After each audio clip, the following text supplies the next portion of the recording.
Okey-doke. It is 8 o'clock, ready to 5, so we'll get started. This is Bennington Select Board. Today is Saturday, January 10th, 2015. We're discussing budgets for the fiscal year 2016.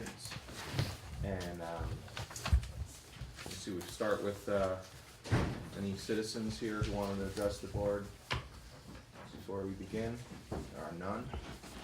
So we will get started. Stuart, you want to lead us off?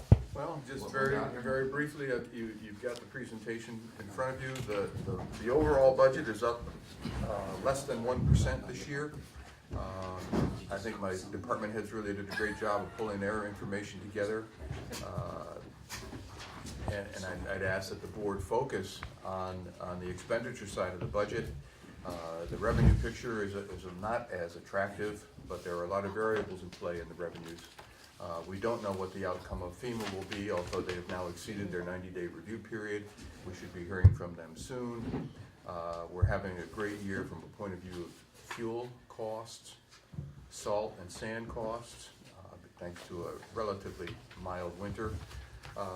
So the potential at year end is that there will be monies available to us to contribute towards the fund balance and actually be able to look to use some of the fund balance to offset any tax increase, which is what we've been doing over the years. We've been mitigating the general fund tax by $200,000 a year out of our fund balance, and we've been doing that for the last 5 to 6 years. With the debt from Irene, the 1.1 or $1.3 million, Melissa has recommended that we not propose that this year until we understand what the resolution of the FEMA appeal is. We are also on the verge of completing the Coker Drive EPA issue with the old 45-year-old landfill. That is coming in at this point anyway, much less than anticipated by EPA. We have 3 insurers participating now. So I have budgeted a $50,000 contingency in this year's budget coming up. There's one in this year's budget. It may be that come time to set the tax rate, we'll have a much better understanding of what our costs actually are, and we'll be able to mitigate the rate by simply setting aside monies instead of expending them. So I think it's really there's an opportunity here to come in with a tax rate increase that's 2% or so. What we're projecting here is more than that, 2.3 or 2.4, something along those lines. But I think we can do better than that, but we'll know more as we get closer to the time we set the tax rate, which is May and June. Okay. So we'll go to the individual budgets. We've got a presentation of highlights and whatnot. Our first section is going to be the fire budget. We're going to start, we have the viewers can see the back of their heads, but I'll introduce Deputy Chief from Bennington Fire Department, Jeff Vickers, our Chief, Steve Crawford, and our Police and Emergency Services Chief, Paul Doucette.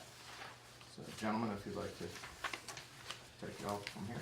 I'll start by telling you that Deputy Chief Vickers and Chief Crawford and I worked to put the fire department budget together for fiscal year 2016. I think it's a very responsible budget. This year, this current calendar year 2015, we're going to see a change in chiefs. So both Steve and Jeff are here in hopes that Steve has done an outstanding job for the last 3 years. I've enjoyed working with him as the fire chief, and we put together several great budgets. This year, Deputy Chief Vickers, Jeff, worked with us to put this budget together because we are in anticipation, since Steve has been the fire chief now for 3 years. He will be stepping down at the end of the month as the current fire chief, and Jeff will take over as fire chief at the end of the month. So I just wanted to explain why they're both here. I'm going to let Steve and Jeff move forward with the presentation here. There's not a lot of surprises in this budget whatsoever. The fire department, and I'm sure you'll hear it from Steve and Jeff, appreciates all the support from the select board, especially with the purchase of new truck and things of that line, and the support that we get throughout the year, so. Steve? Yeah, we worked pretty hard to try to crunch the numbers as close as we could. I think it's a fairly decent budget. I think it'll hopefully work. We submitted it to Stuart, came back with some questions, and we answered those questions hopefully, and answer any questions that you folks may have.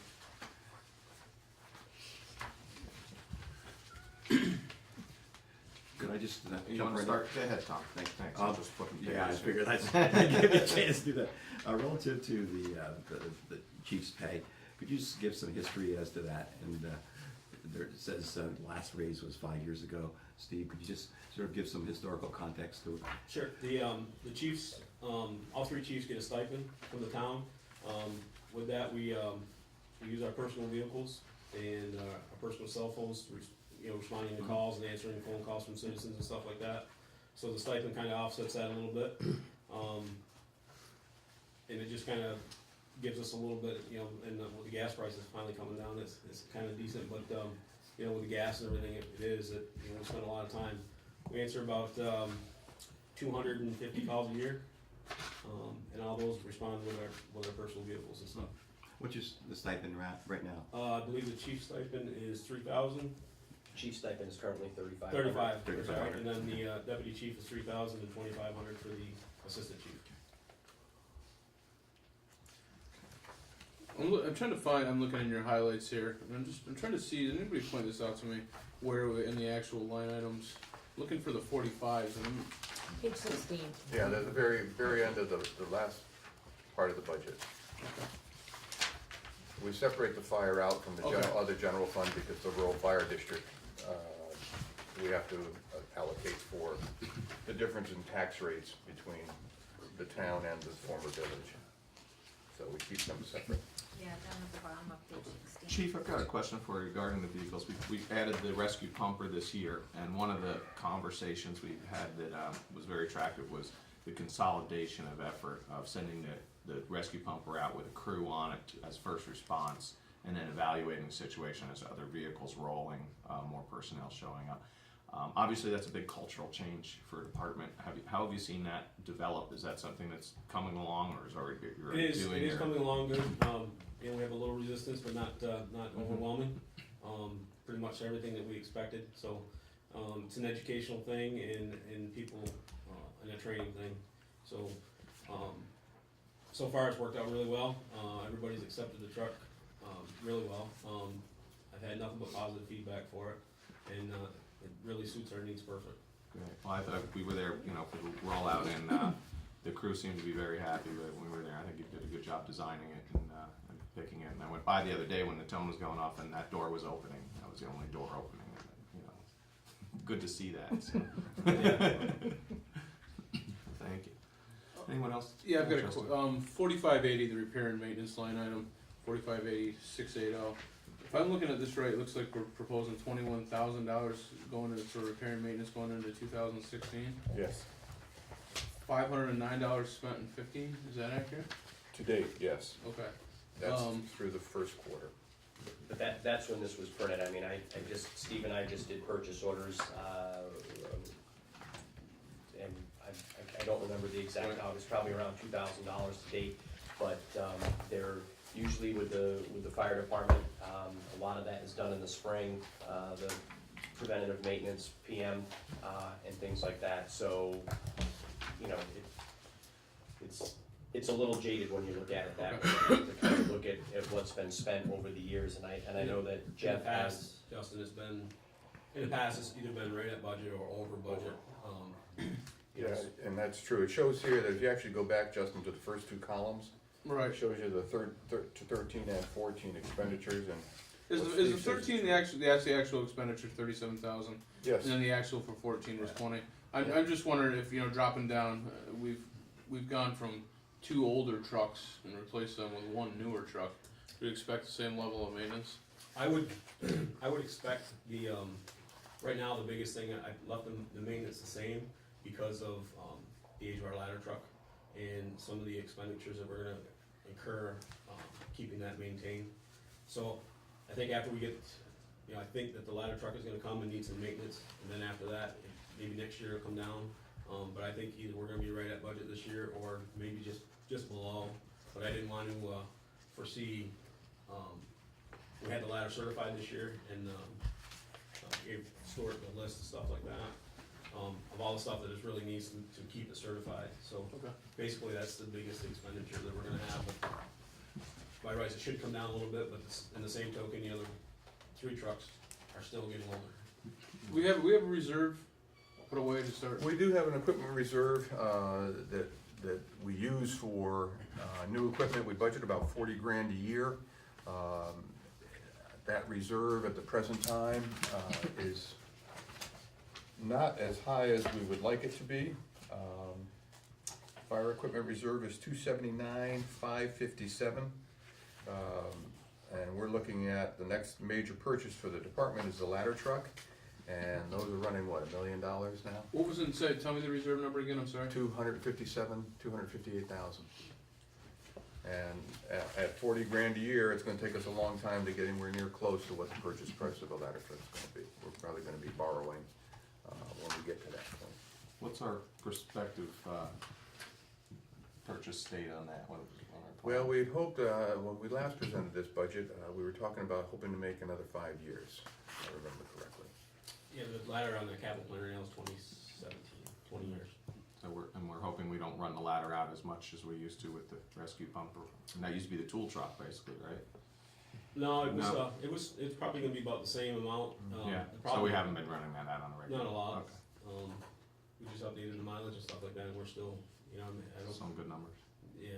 Okay. The, you know, 20 years, it's the only one in Bennington County, is, you know, I'll say it again, is that, you know, I'm a firm believer that, you know, if you came to me and said, you know, can we hold off on a pumper or whatever, that's fine, but the ladder, you know, it's the only one in Bennington County. We also mutual aid with Hoolsey Falls, they mutual aid with us, but the next nearest one is, Manchester or Williamstown, Okay. so. And something we discussed last year worth mentioning is that, homeowners insurance rates and town insurance rates and stuff are based on the fact that we have a ladder truck, partially. I mean, that's all something that figures into our overall safety rating. That's true. I think it's important to highlight too, Justin, because you asked, when we had the ladder truck certified this year, with a company out of Pennsylvania, they, as Steve said, they gave us a list of things that they thought that we need to start looking at, and the rough estimate was approximately $15,000. Stuart was responsible, when the fire department and I presented the budget, to him. He did take a look at, repair and maintenance costs, and we had to justify to him why we wanted to keep that amount of money in there, because we do anticipate spending approximately $15,000 on maintenance for the ladder truck in the next fiscal year. To bring it to To certification. bring it up to keeping it at a level where it can be certified. And with the certification simply means if it's not there, you can't use it? Is that the? I think Steve can answer that, but So the certification, basically what it says is, it certifies the ladder, for one is, you know, it's a viable sale item, and 2 is it's a life safety issue, but it's an NFPA certification, so. Just for safety, just to make sure that it's up and running Correct, we, and usable for your yeah, guys. we wanna make sure it's, you know, it's a frontline apparatus, and then if something happened, that we would have the paperwork and the certification says this ladder was certified. Okay. It's a liability if you don't have Yeah, that. if something, Failure. if something were to fail, it would be a negligence issue if we knew it wasn't certified. And Right. you're talking about something with a very serious counterweight situation. Not that I wanna bring up anything Yeah. bad, but you know, like a ladder twisting in the fire Sure. Right. happened, Tipping over, something like that, yeah. we did lose one. What I didn't realize actually until I was on this board is that ladder has a negative reach. You can actually go down. So if you had a situation off a bridge in a river, a car in a river on fire or a rescue or something, that ladder will go down below ground level to work. So that's something that's an engineering feat. If you're not confident that that's going to work, you have a situation. So They kinda used it that way during the flooding, Yes. yeah. for that river That is rescue, correct. for that river rescue. Yes. Right. Relative to the reserve fund, has this been just a couple of years now, we've had that $40,000? Because I noticed in 13, 14, there were no reserve. reserve funds are set aside, and the budget warning lays them out for the voter, that they're set aside if, in fact, there are those funds left over. So it's what we've budgeted, or if in fact the budget goes over in other areas, for whatever reason, those reserves are reduced, and we put aside what we can afford to. And do you identify it for a particular, like in this case, the fire? It's identified for fire equipment. Okay. But if the general fund has a surplus, how would you earmark? The board could earmark funds for a particular purchase or for a reserve, establish a reserve on its own, but generally it's the voters that establish the reserve, and then the board budgets money to put in it. Okay. So, when you look at the audit, you have your reserve funds, which are those that have been established by the voters, and then you have your unrestricted reserves, which are those that have been set by the board. They can be used in any way, but they're not technically established by the voters themselves. It's helpful. Any other questions? I see the line item for mileage keeps going down year after year. Is that the mileage reimbursement for, The members. and just less travel involved? Is it because of any of the vehicle We- purchases that we made, or? We were able to reduce the mileage for firefighters going to fire school because Chief Crawford makes the rapid response / chief's vehicle available to them. So we have been, as we proposed when we allowed the fire department to take the old police department Tahoe and convert it, we have been able to allow them to use that vehicle to go to training, Okay. thereby reducing that line, as we had promised we would do if it worked. Chief, how's our volunteer level, recruitment level? I know it's a challenge every year. It is a challenge. We're still about 60, 65 members.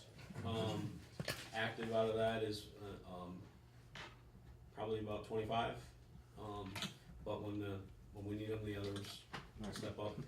The problem we have now is keeping the quality of training. It really isn't a volunteer organization anymore. It's a part-time job that you're not paid for. I mean, the training requirements and everything to keep the guys safe is pretty impeccable. So, and we try to stay on top of that so that we have the best.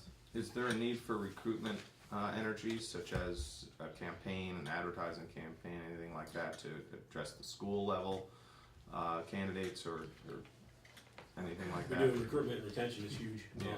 and there's always a need for it.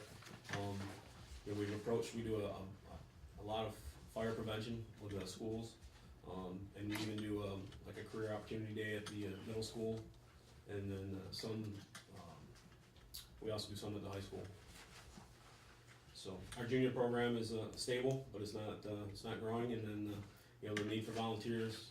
When you bring a volunteer in now, not only do we do a background check extensively, we really do interview them well, and then when they get accepted into the fire department, we tell them you need to take a course of 200 hours of training. Right. So donating 200 hours of time, over and above at this day and age is It's not a easy huge to do. task. Yep. Yeah. Mike? Chief, what is the average age and the average tenure of the volunteers, The average age of our department now is, I would say, roughly about 42 to 45 years. The average kind of tenure, the average years of service? So our average, I would say, in the 15 to 20 year mark. Yeah. The guys that are there now, the senior guys, they've been there for a long time, and those are the guys we rely on to get the equipment to the scene, and then the younger guys are the ones that really go in and put the fires out. But together they work as a team, we need them all. So I mean, 45 is getting up there for going It into is. a structure. Yeah. Correct. No offense, Bob. I'm judging on when my brother stopped going into structures. He came out, they took his blood pressure, and the blood pressure was up, it never had before, and it's that year he stopped going into structures. So people don't always realize there's a lot of stress when you go into a burning structure. The leading cause of death for firefighters, line of duty is heart attacks. So, So we're looking at a total budget increase of how much, of what type of percentage this year for the fire fund? And that's about 4.6%, about $15,000 is what the increase is. And the largest expenditure is, The largest increase is in the equipment, communications area. I think that's about $5,000 up, and that's, we need And what is to, that line item, Stu? 45, 40, Right. 340. What's SCBA? By the way, I apologize for being late, I hit the snooze button a little too hard. The SCBA is something that it's a self-contained breathing apparatus, and that's something that boards prior to, for as long as I've been doing this anyway, the board had agreed, and I think, Sharon, you've been here a long time, the board agreed to replace.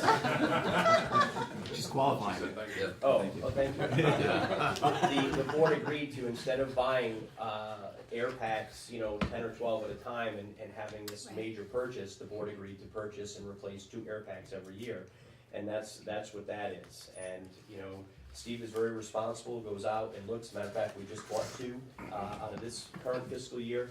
And, but it's far less expensive to purchase them a couple at a time than it is to go out and buy 10 or 12. Because we're also looking at a replacement cycle, and that's what that is. As far as the communications line goes and the increase there, I'll start this and I'll let Steve or Jeff finish it.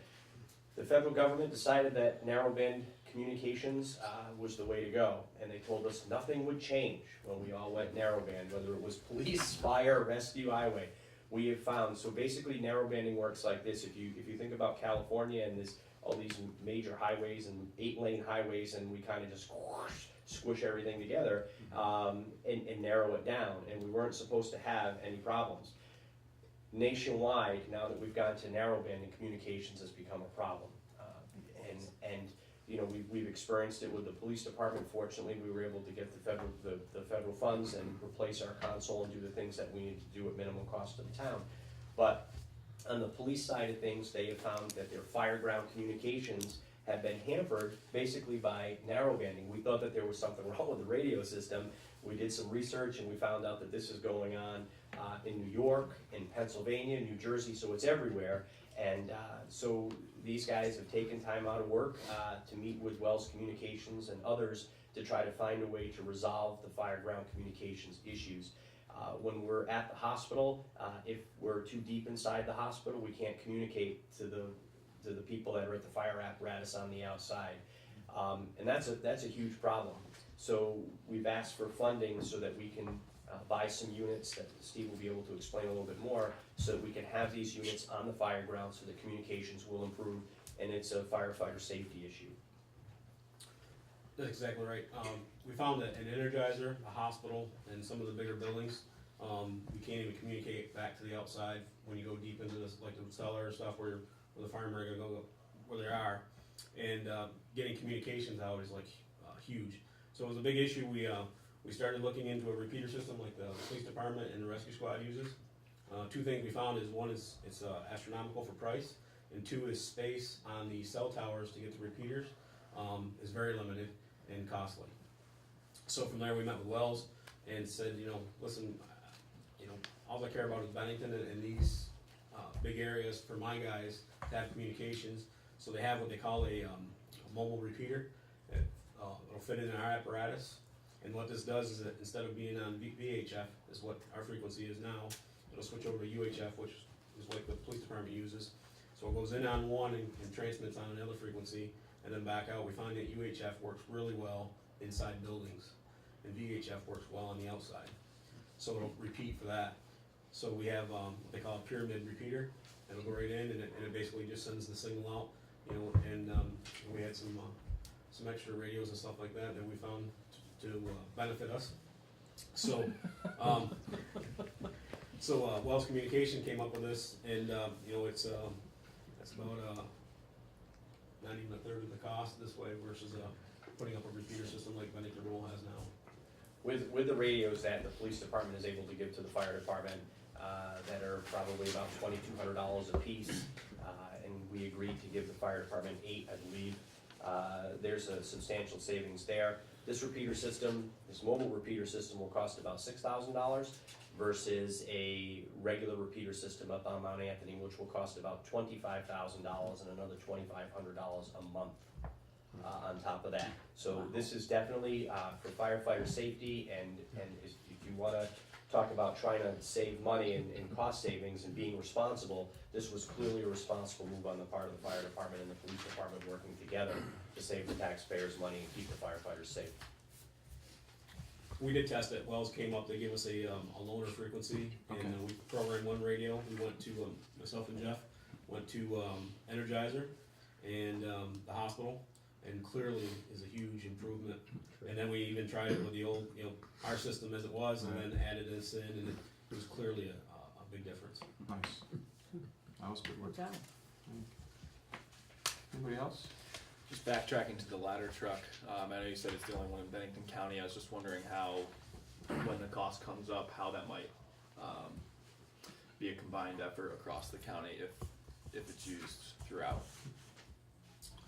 So, combining it throughout the county, I would say, the entire county would probably not be feasible, but I believe the taxpayers of Bennington, I would like to, as we look into this, I would like to see probably a bond like we did the last ladder truck, and have all the taxpayers have their share of it.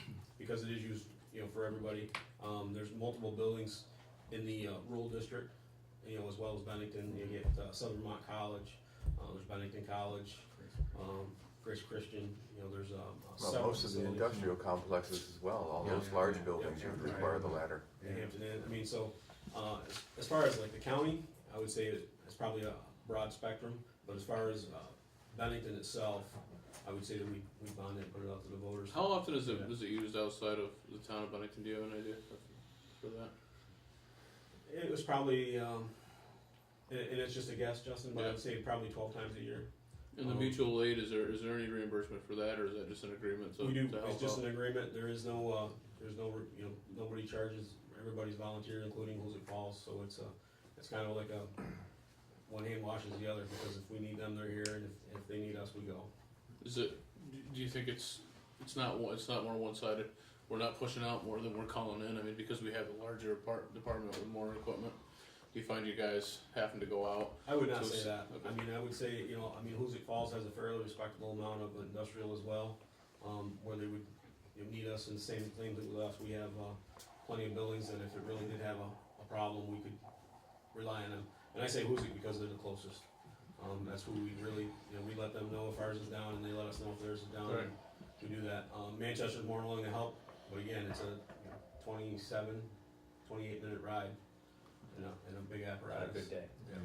So, I mean, I think back to the little Flams fire, and we had 3 ladder trucks here, one out of Mass, one out of New York, and ours. And, no one sends anyone a bill or anything like that. And I think that's part of being part of Bennington County Mutual Aid, is everybody just kind of throws their equipment in a hat. I mean, when the mutual aid dispatchers get together, they have a list of what's available for equipment, and if, the chiefs know, and, they call that agency, and they just respond, and no one gets a bill, and that's pretty good. Yeah. Well, I mean, the amount of equipment you're gonna have due to the size is also gonna be reflected by the amount of incidents you have by your population, I would say. So I think the wash would come there. We're gonna have more incidents where we're calling on help than a smaller community. Right. Even though we may have equipment that will go to them when they need it, they're not gonna have the proportional incidents. Right. But we did talk last year a little bit about recovering costs from insurance claims from accidents or things like that, where there was cost. Did we get anywhere with that in this last I year? am, I didn't know if we wanted to do that during budget sessions, but I am prepared to move forward on that with you, and it's gonna require a change in Article 26 of the Bennington Town Ordinances. And I'm more than happy to explain that now or when I do my presentation. And I also have made some changes to the proposed Article 27, which is not in effect, that involves the Bennington Fire Department and reimbursement for services. And we've done some work on that as well. And I think that the board, after we get through all of the budget items here in the upcoming months, I would love to see the board adopt Article 26 as it's been changed by me, and then take a look at adopting Article 27. And Stuart and I have had some conversations about the fire department reimbursement ordinance, and and about the appeal process and things like that. So I'm prepared to talk about that today.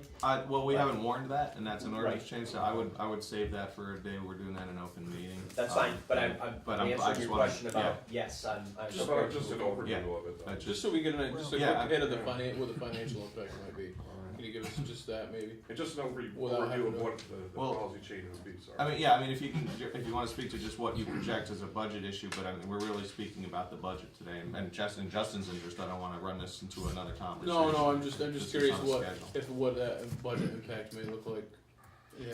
I- If everything went through as you propose, you have an idea of what the budget impact might be. As far as the ordinances go? With the I changes have to maybe. tell you that I didn't think that far ahead. I didn't, because that would require us going back several years and looking at motor vehicle crashes and things. Okay. And I didn't do that. I've talked with other fire departments. It's amazing how, what some communities charge. And when we met this morning at 7:00 and we were talking about this, again, I don't wanna get to the point where some communities are, where you actually have to pay to register your alarm with the town. I mean, there's a community close by here that pulls in almost $5,000 a year in revenue just because they make their residents pay to be on the list of places that we'll respond to. I don't wanna get into any of that. If you have false alarms within one false alarm in a 6-month period, for example, it's okay, it's a warning. But if you don't fix your alarm system, then the second alarm within that 6-month period, very similar to what the police department is, you receive the bill for $50 and then $75 after that. And it's been working for the police department. And what I've done is I've taken that ordinance and I've modified it to put the fire department in there. And then all of the billing could run through my records clerk at the police department, thereby not creating any extra work for the fire department. And so that's just a very condensed version of what I'd like to see happen. I mean, we talked about this, and you know, you're running the trucks out. There's fuel costs. You know, Deputy Chief Vickers brings up a good point. You know, when the alarm comes in, for example, at 160 Belmont Avenue, and 20 firefighters show up, and then the next time the alarm comes in, it's 15 firefighters, and then the next time it's 10 firefighters, because, you know, they lose interest. Another false alarm down there. We didn't even used to leave the building at one point. Back when the alarms, I was in there in the Violation. Yeah. Anyway, so But you look outside, and say, oh jeez, it just went off this morning. I don't see any smoke. Right. Literally, And it people has just been wouldn't great leave. lately, Yeah. you know. Yeah, no, it's been I'm much only using better. that as an example. But that was a very serious issue along, Yeah, no, 10 years they've ago. come a long way. Yeah. For the record, Yeah. they've come a long way. Yeah. But there are institutions and businesses that, you know, they don't fix their alarm, Right. and you know, and that's part of the incentive is to fix your alarm system so the fire department doesn't have to roll all that apparatus, and guys aren't leaving work and then having to stay late at work to make up their time, Sure. you know, or what have you. So we do have some ideas, and it also goes along, you know, revenues down, and you know, we seem to, you know, fuel costs, I guess, you know, are coming down, but at the same time, we're still spending the money. Right. And then as far as the reimbursement ordinance, you know, when we're dumping 150 pounds of speedy dry and things like that, or we're using extrication tools, and perhaps a tool is broken, the money that we would generate from the reimbursement ordinance perhaps could, and I'm not telling you what to do, but perhaps could go into a reserve account, as Stuart and I have discussed, and if we do break a piece of equipment, money would be available to buy a new tool or whatever it is that we need, so that we're prepared for the next crash. So, again, after all the budget sessions, I'm more than happy to work through Stuart and come before all of you and show you what our ideas are, so that we can move forward and have some benefit to this. Well, I gotta commit, you alluded to it a minute ago. Multiple police calls, there's a bill for that? Is that what you were saying? False alarm. For False false alarms. alarms. Okay, Yeah, not what we talked about on Pleasant Street. okay. Yeah. That'd make it, you know, that'd make it Well, worthwhile. Yeah. Okay. Anything else? Just one Go last ahead, thing. John. Where would I go to look for an incidents report, or would I have to request that from you? Yep, so any incident reports from us, it's reported to the federal government, and then any reporting or stuff like that, you submit to us, and then we respond back. Could I see an example of one? I'm not looking for one in particular, but what I'd like to see is looking forward at what we're using and what we're going to want to buy. I'd like to be able to backtrack when those times come to understand how often we use something, within Bennington, what radius we're actually covering. And I know it's a lot of work. It doesn't have to be done now, but when we're talking about buying $1 million truck, I think it's important to have that information, since it's 5 years down the road, what I'd like to see is a report now. And so if there's any information that I think's missing when it comes to purchasing a new truck, we can add that. As far as That like what we detail. respond to and that kind of thing? Yeah, That's in the so, fire chief's report, every annual town report. okay, so Yeah, that- but I think he's looking for more Equipment detail. record? More So detail. what I'd like to The- see The if we're equipment saying- used, what the issue was, where was it? So that you start to justify the use of the equipment, right? That's Right, what so you're really if we're saying we wanna buy a new ladder truck for $1 million, and I think the question was asked, how often have we used it out of town? It's been 12 times. Well, it was 12 times, maybe we sent it, but it wasn't necessary. So, I'm not saying that it wasn't, but I'd like to understand when it was necessary within Bennington, and how far we had to send it out. Maybe how often other vehicles were required from other towns, just, I'm sorry if it's too much detail, but to understand $1 million line item or bond that we're gonna try and put together, I think we need It's the details. definitely not too much detail, I mean, I'll be more than happy to supply that with you. The other thing too is that, don't get the false impression that, somebody might call the ladder truck for a faults or whatever. Mhm. When we get out there and we call for it, it's a need. It's not so that it's, we may not use it to its full extent. Yep. But when we call for it, it's called No, for. that's understood. I wanna try and gather as much information as I can, so when it comes time to make that decision, I'm making an informed decision, not just one based on, yes, we use it often, and yes, we need it. I trust you guys, it's just that, at the end of the day, I have to sign something, so Absolutely. I wanna feel confident in doing that. All right. Thank you. The one thing I just want to say in my research around, it's been stated to me by the state police of Vermont, it's been stated to me by people out of state, that the cooperation that we have in this town between our emergency services organizations is second to none. It saves us money, increases our safety, and I know it's a lot of extra work, but you guys do a great job, and we appreciate it. So I hope the voters, taxpayers appreciate the efforts that go into our fire department, our fire departments, and our police department, and working together to ensure public safety. Thank you. So did a good job. Thank you guys. Thank you. So we haven't covered the police yet. We're waiting for you. Police escort to get here. Yeah. Thanks, guys. Thanks very much. I only meet you by about 3 minutes. Take care, Joe. Yes. Congratulations, Joe. We have the votes still. Yeah.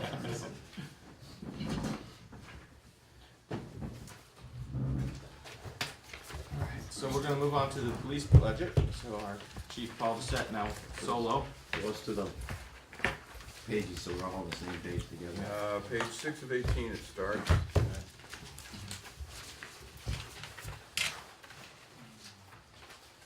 And runs through 8 of 18, I think that's where it finishes. At the very top is the last line that is the total.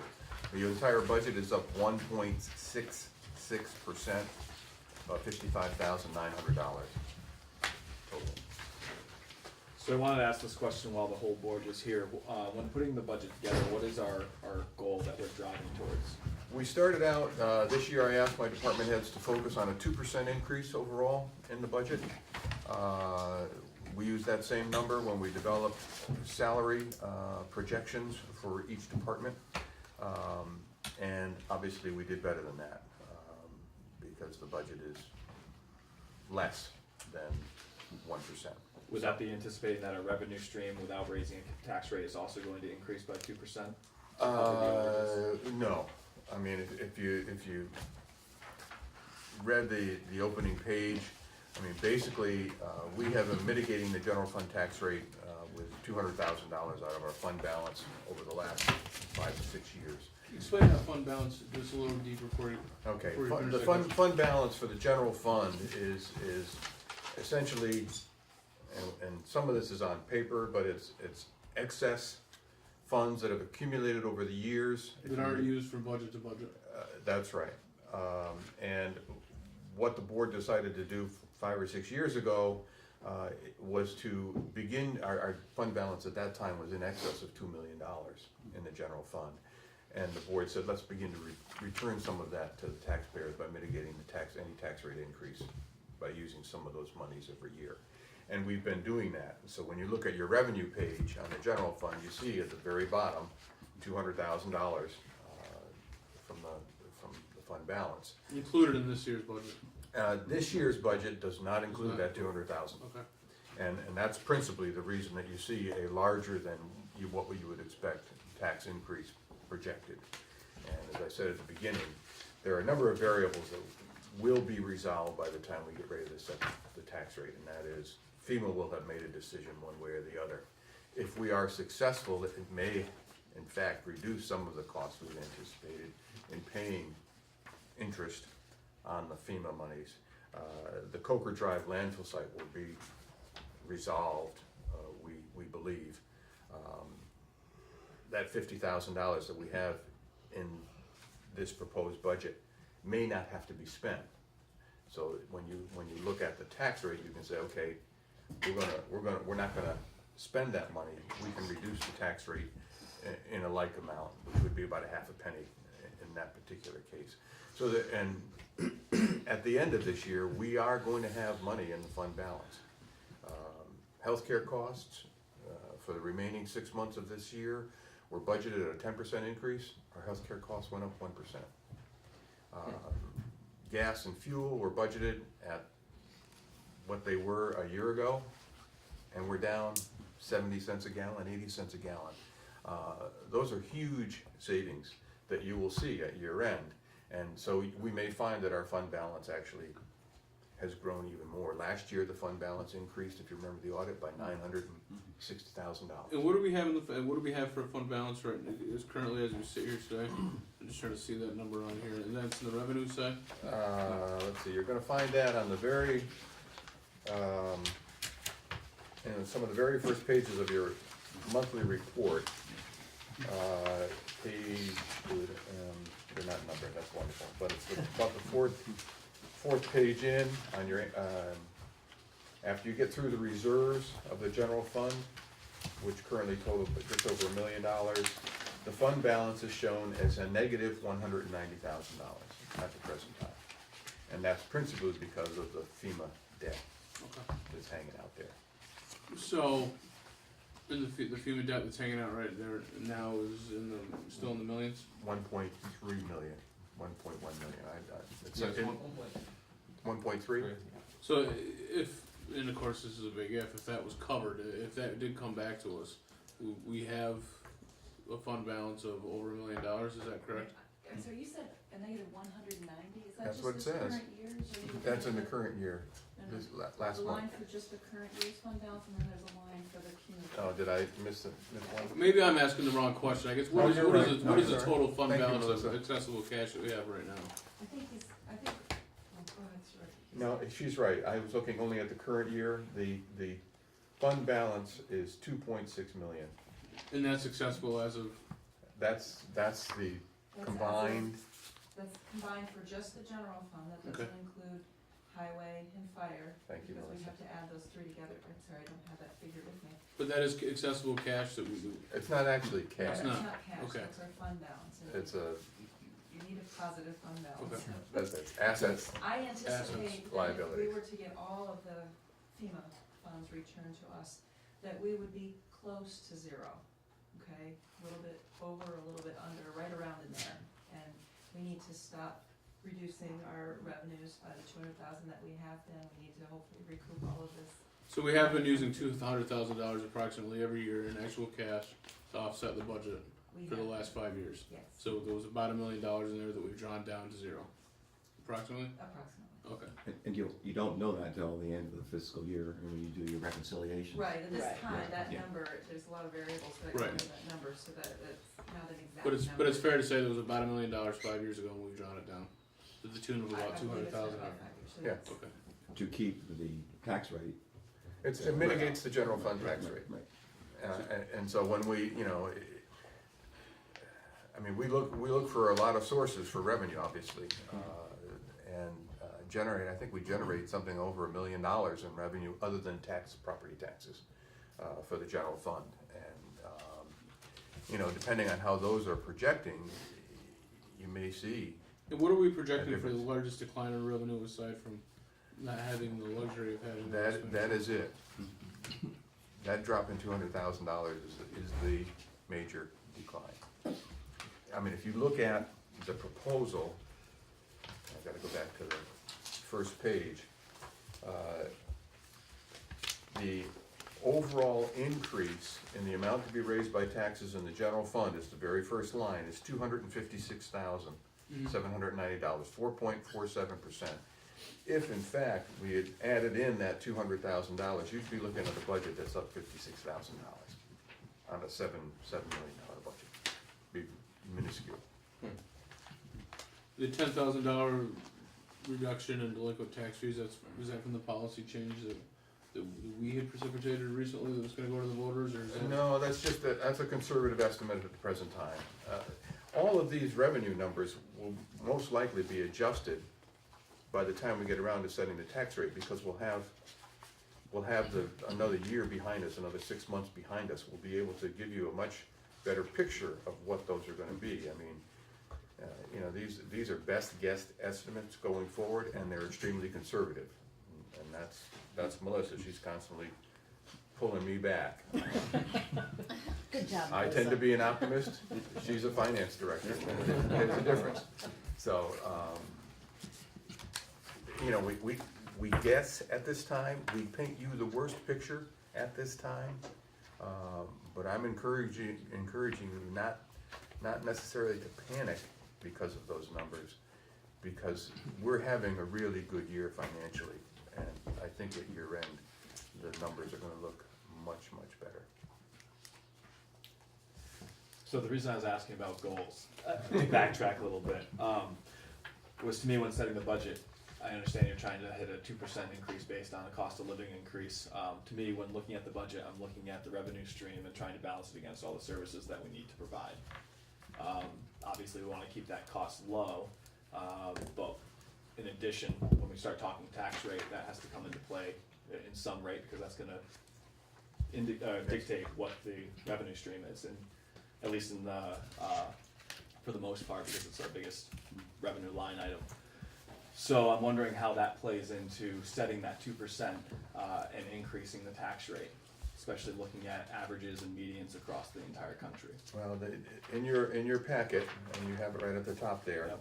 this assumes, as you see in red in very small print, that all of the approved agencies and voter-approved agencies are level funded.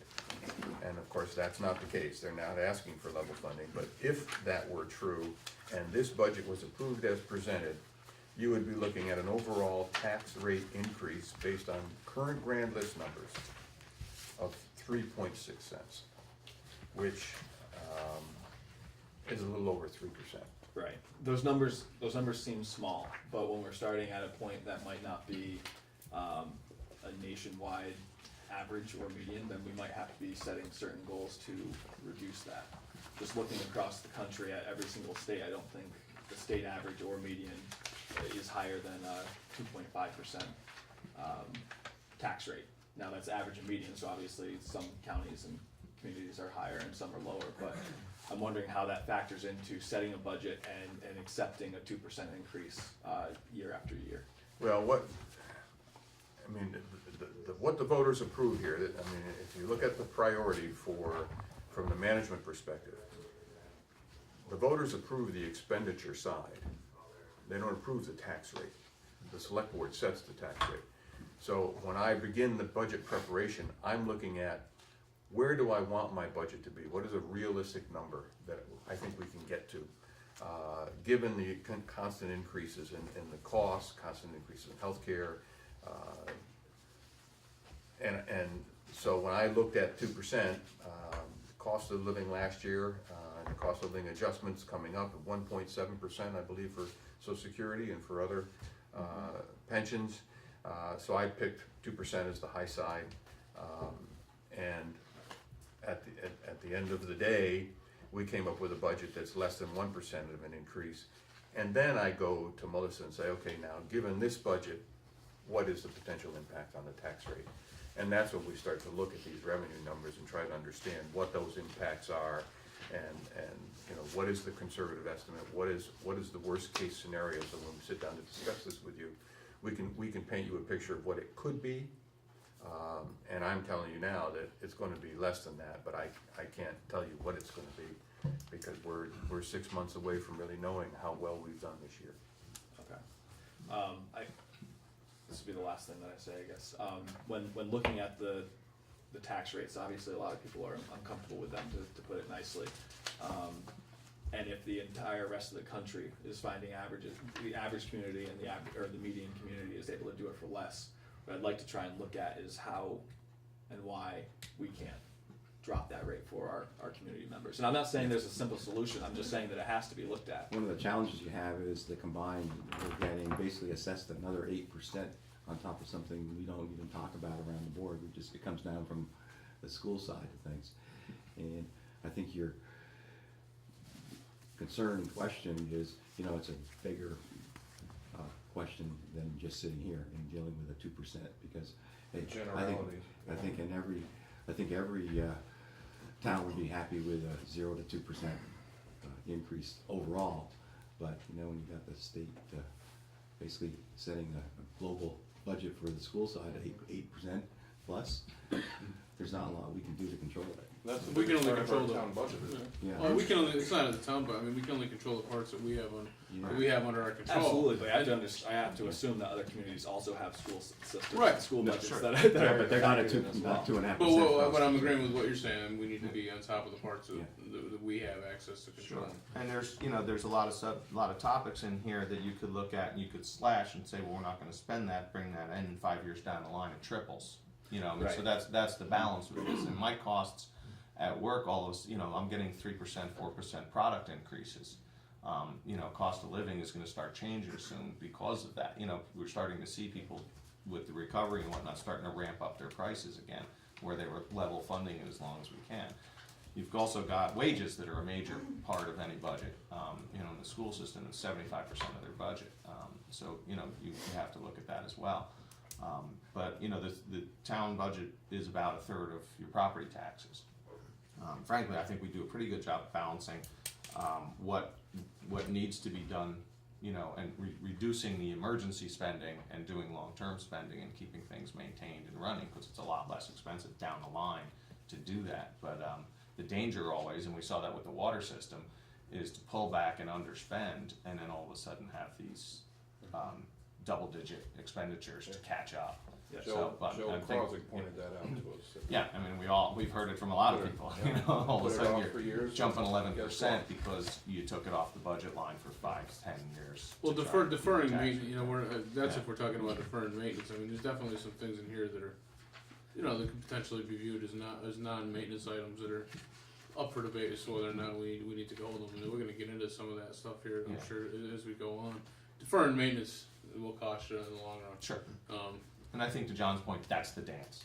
Right. Yeah, That's well, that's But the not balance. everything in our Maintenance- budget is maintenance. Right, it's maintenance, some of it's opportunities, when the chief will get an opportunity to get something with some matching money that we may never get again, we have to make that decision.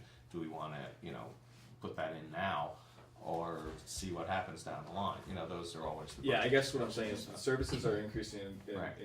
cost, which can be expected, but the value of the community is not increasing, which is why we have to increase the tax rate. Because if the value was increasing, then the tax rate actually could either stay level with those increases of the services that we're having to provide. So my point of questioning is we have to try and figure out a way to increase our value to help decrease that increase in the tax rate, if that makes Yeah, sense. sure. And if the value's not increasing, then we're Right. just gonna constantly be saying services are going to increase, and that's the reality. Right. This budget is going to be larger every single year, but if the value of the community is not increasing, then the only thing that can is the tax rate. And that's one of the variables that we, when we talk about setting a tax rate, that growth in the grand list happens every year. It doesn't happen significantly, and it hasn't happened significantly over the last 3 years, but it does happen. And this year, we're likely to see more growth. I mean, when you look at the projects that have been recently finished, the La Flammes, Yep. reuse of that building, Cumberland Farms constructing a brand new building, Dollar General constructing a brand new building. Got a couple sales over on the The- north side Yep. of Kosher Yeah. The Drive. Walmart So- building here coming Yeah, up. there's a this lot year. of activity over there. So we're finally, I think Bennington is finally coming out of that slump. We're finally starting our recovery. And so it's likely that there will be growth in the grand list that will mitigate the increase in the tax rates that we're projecting here. Remember, these are based on the grand list as of Right, today. absolutely. I just wanted to bring it up now during the budget season, so when we start moving in this upcoming year, it's understood that we wanna be chasing those things down that will increase our grand list, with the understanding that we need to find 2% increases in our grand list every year to offset what we're going to anticipate and set as goals for our budget the following year. That's the value And if part. we're not Right. chasing that value, then we're just chasing an increase in the tax rate for Sure. our community members, and that Right. can't be what we're doing. So that's, it's budget season, I wanna just say that, and then we can move on, and, Okay. Yeah, that's fair. Right, well, I mean, if you obviously, lose I think 30% of your customer base, you can't just raise your prices 30% on the rest of the people. right. Well, yeah, and that's what you start to see, you know. And you- stay in You'd stay in business. Well, that's what you hear. If you continue to increase that tax rate, you're gonna see people leaving, which then just makes the Right. problem even worse. Sure. And, Basically, the best thing to do is you create surplus, and you do that with the enhanced grand list and a lot of other things to Yeah. get that value. And so, one feeds on the other. And I think you can get it going out the door, or hopefully we're starting to now get it coming in the door. I think we do, like you said, we have so many different projects coming Yeah. down the way, but it needs to be part of our entire year's conversation, not just at budget season saying, increase to 2%, and sorry, the tax rate has to go up too because we didn't hit that. I think when we've started to set the description and goals for the town as a whole, I think that needs to be part of the conversation, where we need that grand list to increase if we're anticipating a 2% budgetary increase year after year. Again, So, staying with the budget scenario, I think when you create a budget, you create the worst case scenario to absolutely. make sure Yep. you come in with a level And funding. then you come out on top. And you hopefully. come, and you, hopefully, you will come out. And that's what we have, Tom and Adrian, Yeah. the team, to hopefully in July, or, excuse me, when we set the rate, June, Yeah. I mean, show that that's. Hopefully we'll have good that's- news. Yeah. You're gonna have very good news this year. I'm practically guaranteeing. Right, Joe, Chief, you heard that, so. All right, let's get to the Oh, police budget. This microphone working? The staff is panicking, they won't. But I'm confident. Let's get to the police budget so we can move through this. Thanks. Chief Doucette, take it away. All right, I think I can follow and answer all of your questions to the best of my ability. First, I want to start out by honestly saying thank you. You know, the police department, on behalf of the police department and the fire department, we appreciate the support given by the select board. I know it's tough, you know, you put yourself in tough positions, sometimes you have to vote on things and spending money and changing ordinances and creating new ordinances and things like that, and then you guys put yourselves out there and we appreciate that, number one. Number two, this month I start my 26th year working for the town of Bennington. I'm still as happy as I was on day one. Because of Stuart, I haven't lost some hair, and no, I'm just kidding. But I haven't. I know you remind me of that all the time. That was good. So, but all kidding aside, I really have enjoyed working for the town of Bennington, and I have several years to go before I would even plan on considering leaving. And part of that is because there is an excellent staff here, and I get to work with an excellent manager and all of the department heads. And one of the things you said, Greg, earlier, you know, in the town here, everyone works very well together. We have our staff meetings, we don't always see eye to eye, we work things out, people come together and work together, and that's key to the success of what we do here. So, thank you for bringing that up. As far as the police department goes, I mean, this past year has been another busy year. We're transparent in everything that we do, you've all seen that. We don't hide things from people, we let people know what's going on, and part of that is, I'm not gonna say it's backfired, because it's, you know, for a long time, you heard people say, well, gosh, you know, what does the police department do? Why aren't they doing this, and why aren't they doing that? So now we tell people what we do. We share things, we bring the media with us, and sometimes we do beat our chests and say, look what we've done.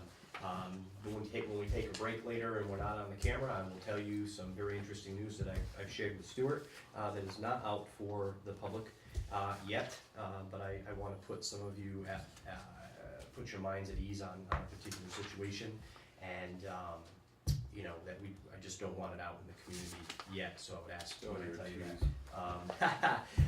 But I think it would, you know, it was concerning, and I'm going to share that with you. We are working towards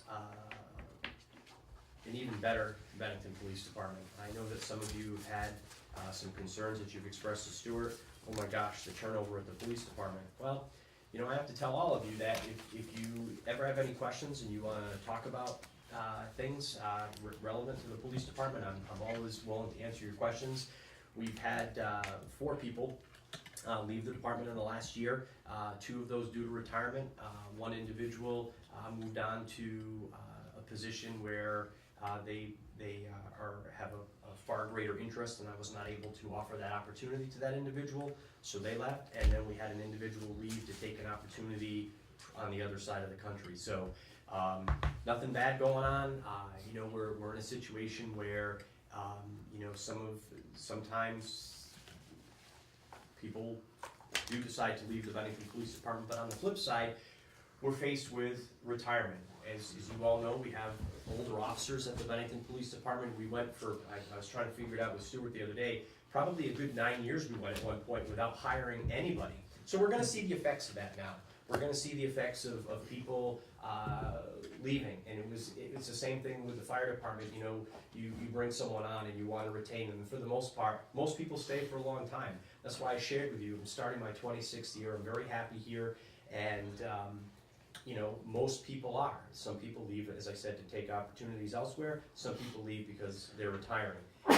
Bless you. And we will be faced with 2 more retirements this year. Lieutenant Dean is leaving.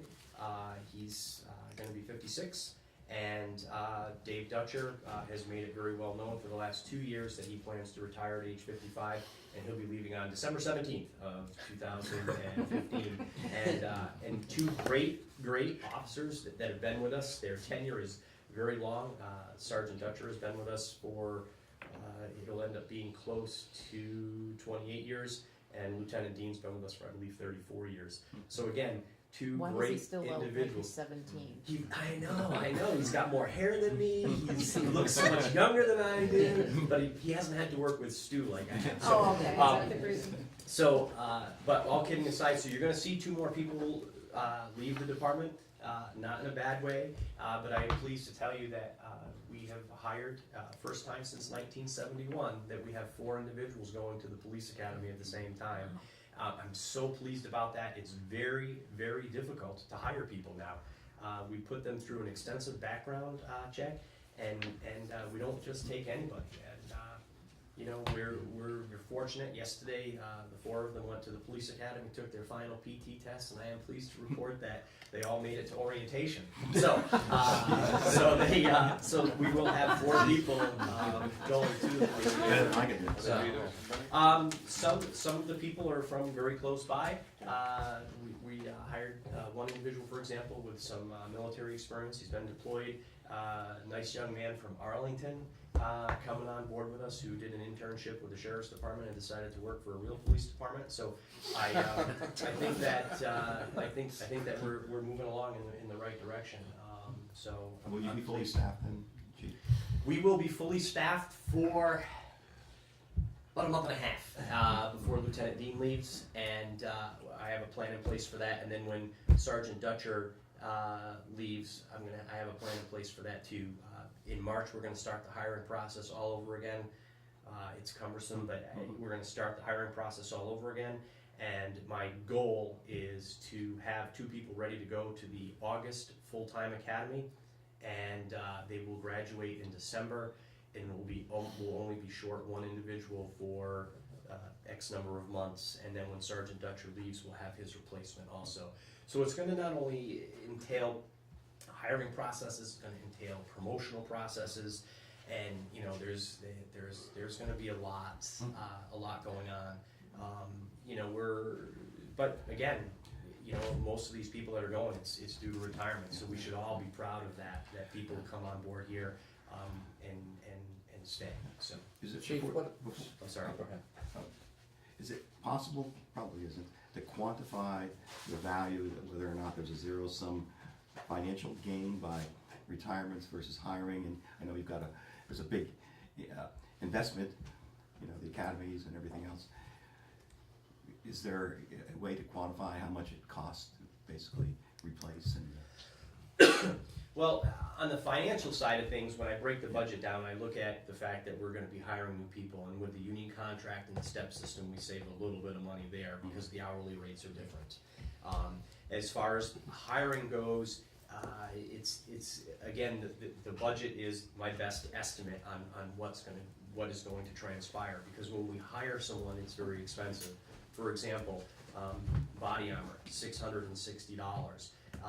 Guns we keep in stock, but it's the holster and the duty belt, because everybody's a different size. And so all of these things in the uniforms, we buy them when they start out. We don't buy them a lot. We buy them 3 pair of pants, 3 short sleeve shirts, 3 long sleeve shirts. It's, and then as time goes by, we provide them with more uniforms, because that's what they wear every day. So, as far as giving you an exact breakdown, it's nothing I can give you off the top of my head right now. But at the same time, it is very costly to hire someone and send them off to the academy. That is why we try to retain them. I will share with you that all of our new hires have signed a 3-year agreement. And I'm gonna just touch on that briefly. The reason why we have this 3-year agreement in place now is there are other law enforcement agencies, state agencies, that are also faced with the same thing that we are. Retirements and vacancies. And when you can find and hire a law enforcement officer that's already been through the academy, and there is 19 weeks that you don't have to pay somebody to go to the academy, and they can pretty much come on board and do a 6-week FTO program, bonus. And this state agency has said that if you have people under contract, they won't even consider them. So now we are putting people under contract for 3 years. Because I felt in conversation with Stuart and with other law enforcement department heads around the state that it takes about 3 years to get out of them what you put into them, to get them off to the academy and all the equipment that you buy. I am a little harsh if someone decides to leave or has left the police department. We had one individual leave the police department after only being with us for 1.5 years to go to a much bigger city police department, and no offense, I don't think Stu totally agreed, but it took everything back from him. Body armor and everything else, because we can use that body armor for training purposes when we do simulations training. If we have somebody play a bad guy, they have to wear the body armor. So you're not taking your $660 piece of equipment with you. That's ours. The town paid for that. That's ours. So again, this 3-year contract, and plus I think if we keep people around for 2 to 3 years and they see what our department has to offer, which is quite a bit compared to other departments and the special teams and things that we have, they want to stay. And we've seen that. Our past has been that a majority of our people want to stay and become part of our special teams, whether it's the special response team or being a detective or other things that we have to offer. So, as far as quantifying cost, I'd have to do a complete breakdown for you, but keeping them for the period of time under that contract, I think, is key to their development as well. Is there a penalty if they leave early? Yes. Other than the bond? Okay. What kind of penalty? Financial? Yes. Oh, yes? Yes. Really? Yes. And they agree to pay that back. It depends on how long they've been with us, but if they do decide to leave, they're responsible for costs that we've had to pay, that we've incurred, and they have to pay that back. And it's prorated based on the time that they've been here, and they all agree to that. So, Well, it's career training. Yeah. I mean, it's something they're gonna be able to use in their career down the Right. line, so. It's essentially just like in business, bringing people on board is a big deal, it's costly, Yeah. and getting the ROI out of your expenditures. we have done well too. I realize we gotta get going on this because I want Justin to ask me questions. I'm looking forward to that. But no, I really am. But I want to share with you. Put me on the hot seat. No, it's important. But I want to. Now I lost my train of thought because of the way you looked at me. Yes. Okay, I'm ready to move on. So completely lost my train of thought. Thanks so much. Hard to believe, isn't it? What do your retirements look like for the next 5 years? Retirements in the next 5 years. Good question. We have, I believe, in the next 5 years, I believe I have 4 officers off the top of my head that can retire within the next 0 to 5 years. That does not include Lieutenant Dean and Sergeant Dutcher. Okay. looking at this, for example, I'll name, Sergeant Rowland for one, Larry Cole, Chris Lozon, there's just a few names off the top of my head that those guys they're at retirement age. So, when you hear people say, oh, there's so many new police officers, what's going on? It's because the older guys are moving on. And, at the same time, I don't think that they're gonna go far. If you look around, when Lieutenant Berkman retired, he went to the Sheriff's Department. He's getting ready, I believe, to leave the Sheriff's Department and just live his life and be happy. So our people do stick around the area and are still part of our community. We meet with our retirees, and we still invite our retirees to do firearms training with us, and probably a little more than half of them still come, and we have fun with these guys, and we talk about old times, and It's not like they're decrepit, they're like 55 years old. I think it's all relative. but if you look at the age, Larry Cole, for example, he's a great officer, and he's pushing 60 years old. Chris Lozon's 61 years old, but there's a guy that you could go to a fight with, and he's gonna engage. It's not like Peter Urbanowitz was a great officer, a great detective, and he retired, went to the Sheriff's Department, and he's doing well with them, and but it's a different line of work. You're not going on those radio calls every day, and you're not as apt to fight with people. Bill D'Annunzio started his new career selling guns down there on Northside Drive, and he's happier now than he's ever been. And he misses the guys. Gosh, he comes to visit me, and sometimes he's there for a long time, and the next thing you know, he wants to go to lunch, but he never wants to pay. But anyway, says he's retired, he can't afford it. I'm just telling you the truth. So anyway, okay. So as far as the police department budget goes, I've got one thing I wanted to ask you about. Can we let him run on some stuff before we ask him more questions? Sure. Thanks. Oh, we want to get to the meat of this. all right. Thanks, Paul. All right. So as far as the police department budget goes, I think that I have prepared, along with Lieutenant Dean and some of the members of the command staff, a very reasonable and responsible budget. Stuart did give us the number of 2%, and the police department budget is below that. There are some special things that I would like to just go over with you briefly. The Sheriff's Department and I recently worked out an agreement, and I have a signed contract with the Sheriff's Department. Our transport rates for the next 4 years, I am pleased to report to you, I know I wrote that with me, I'm pleased to report to you that for the next 4 years, our transport rates with the Sheriff's Department have been established. And I'm sure, Stuart, if you would like to, at some point, to make a copy of this, but we have established our transport rates with the Sheriff's Department. It's a 4-year agreement, and it is about half of what we're currently paying. This will go into effect on July 1st of 2015, so that'll be a substantial savings for the police department. At the same time, we are currently impounding our vehicles at a private location here in Bennington. There is a monthly fee that we incur for that. The sheriff and I have worked out an agreement where we'll be able to use the impound facility that he's creating down on Route 7 South here. It's an indoor storage facility. He's run into a little bit of an issue where he's short about $48,000 to make the necessary repairs to the building. So it's probably going to be more like July of 2017, July of 2016 before we actually are able to use the indoor facility at the Sheriff's Department. So we'll have to continue paying for our impound yard that we currently have. There is another option that the sheriff and I are discussing about possibly putting in a fenced-in impound area down on Route 7 South. I don't have any of the details on that, but it is something that we've met and discussed. And so our relationship with the Sheriff's Department is truly enhanced, and we work well together. And that's something that the residents of Bennington need to know, is that it is a cost savings for us having a good relationship with the Sheriff's Department. Throughout the police department budget, one of the highlights is the training line.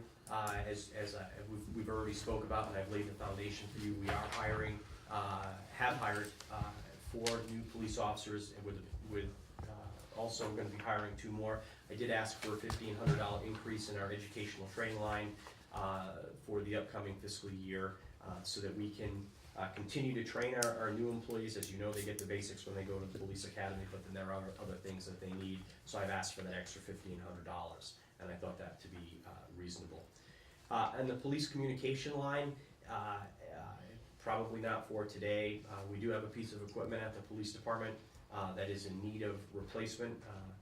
I originally had asked Stuart to put that in the fiscal year 2016 budget.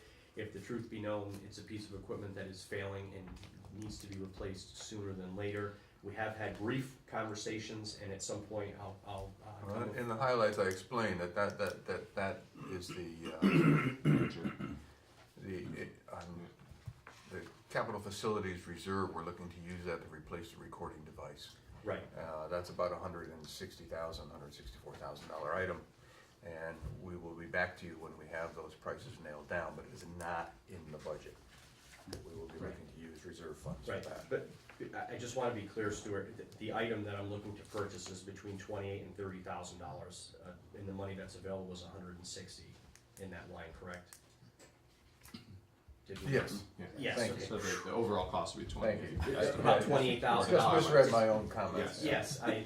yeah, so I wanted to share that with you. I did originally ask, and again, being responsible, Stuart and Melissa brought this to my attention, and that might be the way to do it instead of putting it in the budget. But it's a piece of equipment, in a nutshell, it's a piece of equipment that records all the incoming and outgoing calls from the police department, all of the radio transmissions. We do use that piece of equipment to take recordings off for criminal cases, criminal prosecution, as well as at times when we talk to people over the phone that, for example, refuse to come to the police department and meet with an officer, they want to be interviewed over the telephone, we can make recordings and things like that. We tell them that they're being recorded, obviously, and we use that information. So it is a piece of equipment that is needed.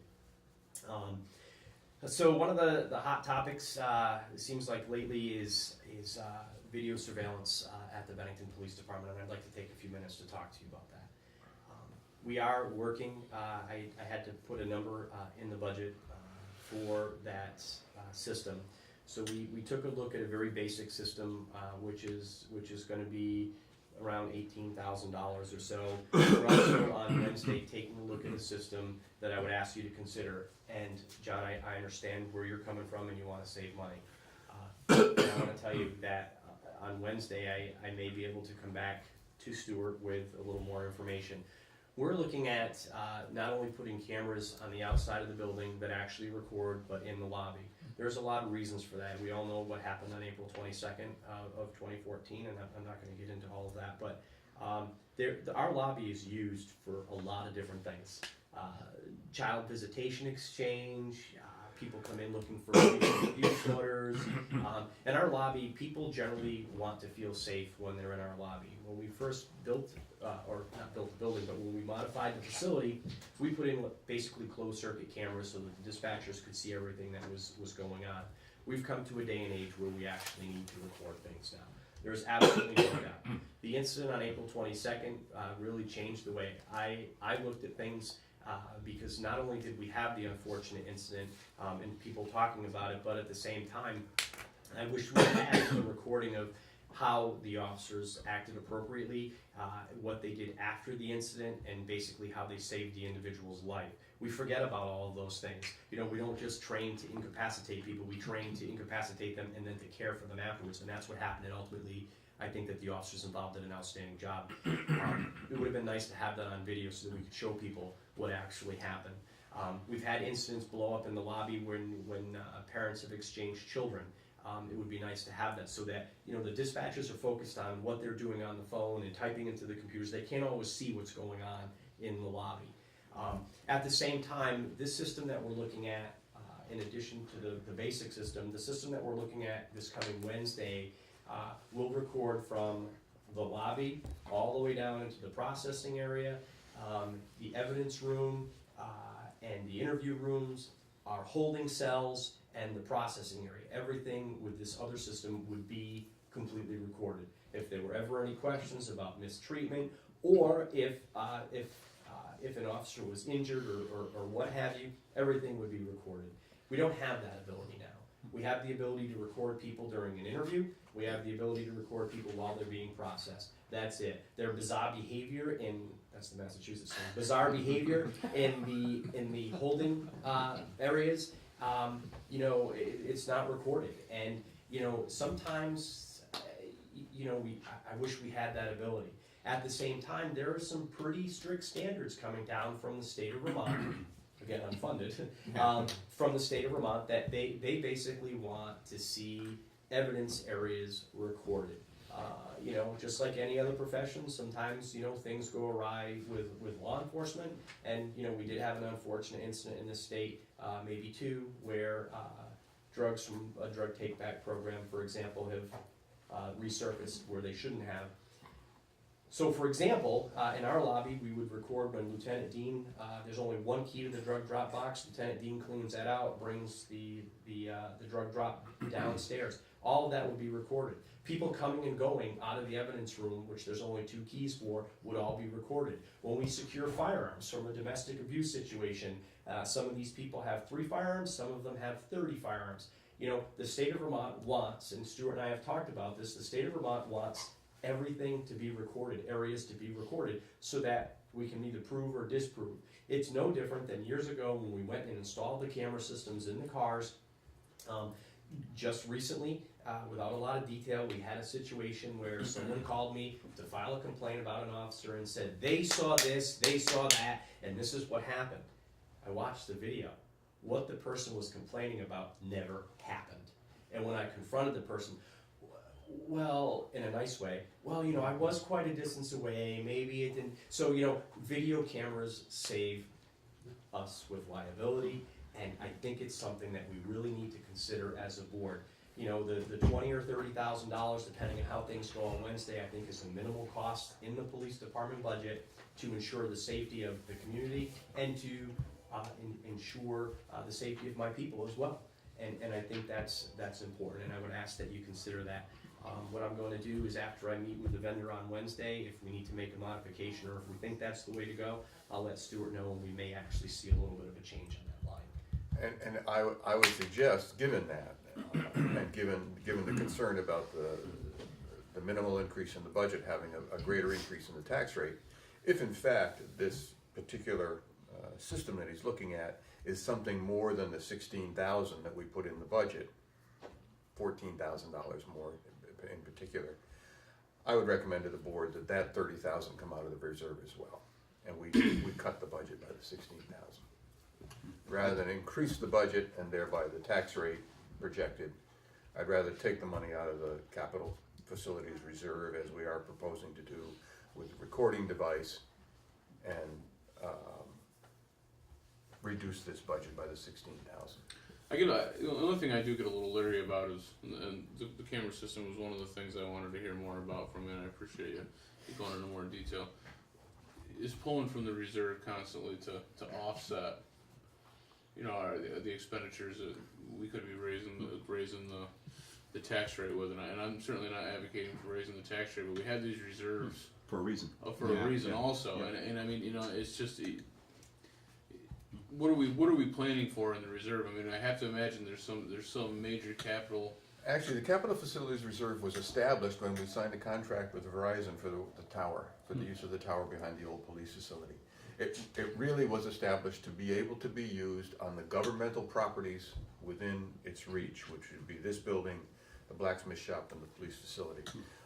We hit it the first time when we did the stairway at the police department. We had to replace that entire marble facade. I think that's the only time we've really used it. I'm not sure we've used it for any other purchases. How do we fund the parking lot repairs? Those come out of those generally come out of the parking fund. And the general fund contains $20,000 in the budget this year to go into the parking fund. If there are money in the parking fund, we look especially for public lots where the public is using. Well, there was a problem specifically at the police department. Was there not a couple of years ago where we had to tear up tearing up the blacktop there and doing some The water. We did the law. right? Yeah. But that came out of the general parking lot fund. Yeah. So that wasn't a police budget line item. No, I don't believe it was. So I mean, back to the capital Reserve. facilities thing is there, it's growing at the rate of now close to 2,700 a month. And lease payments based on. Yes, and so every month or every year, we're adding about $25,000 to that as those revenues come in. Verizon is negotiating with us to add another tower, not another tower, but another piece of equipment to the tower. That may increase the rent on a monthly basis by $300 to $500, depending on what we agree with. Dan's handling those negotiations. So that fund will grow and continue to grow. It's one of the funds that the board established. The voters didn't establish. The board did it when the revenue stream was found. And that's why I recommend that if there is a concern in this particular year for a minimally increasing budget affecting the tax rate at a greater extent, and we have an opportunity to reduce this budget by using those reserves, that's why I would make that recommendation. I wouldn't do it lightly. I have to think, Chief, that there were a lot of people in town, including me, that were surprised we didn't have the incident in April recorded. You know, I mean, I think this may be even a matter of catch up. You know, we see technology on television on a regular basis that makes us assume that these facilities have been plugged in all over the place. And you know, I remember when the Boston Marathon incident happened, you know, the bombing, and someone was interviewing a law enforcement agent, and they said, you know, what do you think the chances are we have this perpetrator on video? And he said it's near 100%. You know, people just used to video being, and it turned out that they did. And yeah, when we found, you know, when I found out that we didn't have our ability to record it, it was just, you know, monitored. I was surprised, you know, and I think a lot of people in the community are. So I don't think that you're, you know, breaking down any technological doors by doing this. I think it, you know, has a potential to save the community a lot of money and liability. It certainly can save a lot of time and get to the point of things and protect the public. So That liability question Yeah, has become a financial one too. Yeah. right? well, absolutely. I mean, that's where that Yeah. goes. You spend, even if you, if we didn't act inappropriately, you still have to go through the process of defending someone. Whereas, like you said, you produce a videotape, and the problem can sometimes go away in that conversation. So, I think it's a good I investment. appreciate that. Let me ask, what's the lifespan, do you know what the lifespan of this system is? The system that we're gonna look at on Wednesday, I believe he said that we can anticipate it lasting for about 10 years, and this system on Wednesday, we can actually add to the system without having, you know, the most expensive part, I mean, as you all know, everyone here is technology savvy, and the cost of cameras is not the big item here. The big piece of it is the recording device itself, and of course the installation. But you know, this system that we're going to look at on Wednesday, for example, we can add to it. It can grow, and you know, but again, it's technology, and everything changes over time. But the average life expectancy should be 10 years. And but of course, just like anything else, 3 years from now, the cameras will probably be this big. You know, I mean, the cameras that we have, the cameras that we have in the lobby now that don't record, they're this large. I mean, if you watched Channel 13 last night, I mean, they took close-up pictures. I mean, they're this big. And you know, the cameras that we're looking at putting in are probably about this big. You know, whether we do it locally with a local person, or we just skip right over the line into New York and use that vendor, it'll just depend on the presentation. But If it goes the way you want it, when do you foresee having the new system installed? well, that's, I mean, it would depend on all of you. I mean, if we opt to go, the vendor locally here, right here in Bennington is ready to move. This other gentleman just over the line in New York, we've been working with our partner at Wells Communication. They're ready to move forward at any time. I mean, so if we did like what we saw on Wednesday, or we decided that we're gonna scratch this from the budget and take it out of reserve so that we don't have an increase, I mean, it's something that we could do probably, I'm assuming before June. Do you do RFPs on these types of this type of thing? We do. We take a look, and we have, again, this is part of it. We did get one quote back, which is what you see here, with a system that really is not expandable. And then this other vendor came in, took a gazillion pictures and drew maps, and you know, is now ready to present So, I mean, there's, we've met with two different people, But it's and, apples to apples. I mean, right, it's- we wanna compare it, but we also want to, one of the other pieces with this other system that we're looking at on Wednesday is, we get communications from people, well, can't you just put up a camera here and keep an eye on what's going on, or, this and that. We get questions, I mean, is the technology available? Yes. I don't have any personal knowledge of a system like that, but I will on Wednesday, because we're taking a look at, this system that will allow us to take a camera, for example, put it up at Willow Park when the bathrooms are getting vandalized on a regular basis, and even though the gates are locked and stuff. So, I mean, I share that with you, and yes, now it's out there, but, but the cameras are small, and we'd be able to record, remotely, and that's something that we've never really been able to do. Years ago, we did have a pole camera, we would set it up, and then the signal was lost, and this and that. It didn't record anything. You had to watch it on a monitor, and and it was this big gaudy thing. Everybody knew it was there. And stuff. I mean, with new technology, I don't think they're going to be able to see it as well. So it's twofold. It's security of the building, and at the same time, it's security of the community. So again, that's why we're taking a look at another system. Are body cameras in part of this? Good question. A majority of the officers are wearing body cameras. The problem with body cameras is storage. The body cameras that the Data officers, right. The cameras that the officers are currently wearing, it's real time to download. So if you and I have interaction for 18 minutes, it takes 18 minutes to download that, and then I have to burn it to a disk. I mean, we're still using the cameras that we bought 4 years ago. 3 or 4 years. 3 or 4 years ago. I mean, they were $89 cameras. I mean, now with technology, you could have a camera in your glasses and you could be recording everything that I'm saying and doing. too. Sure. So with that, their technology has changed. We're looking at a system right now. The vendor has been here. We use L3 Communications for our in-car camera systems. We're looking at a system where the officers would be able to wear a body camera, and when the officers came back to the building, the information would just automatically download to the server downstairs.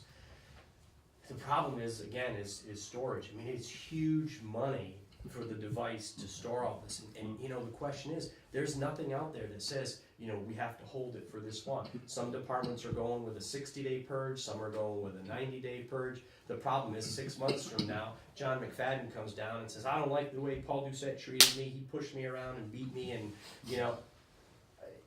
but now I've purged my interaction with him. So when people find that out, they won't make their complaints for 6 months. I mean, I just received a complaint about an officer from an incident from 11 or 12 months ago.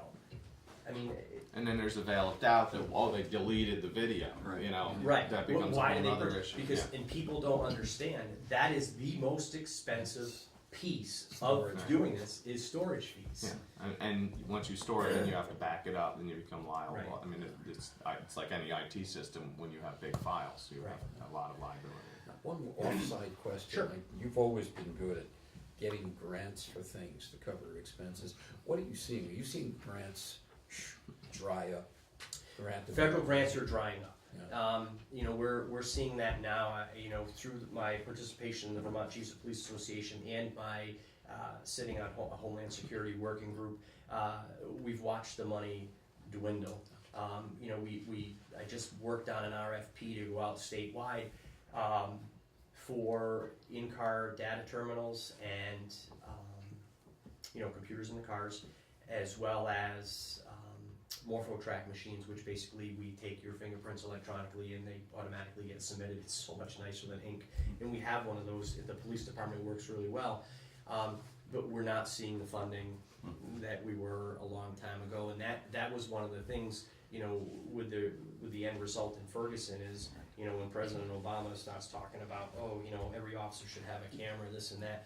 That's all well and good. We can probably, as a town, afford to buy the cameras, but I don't know how we're going to pay for all the storage. Yeah. So, I mean, the funding is really drying up, and that's one of the reasons why, when these RFPs come out, I even though I participate in this one, for example, we're gonna take a serious look at, can we get anything out of this? Because the money is drying up. It's not nearly as easy to get money.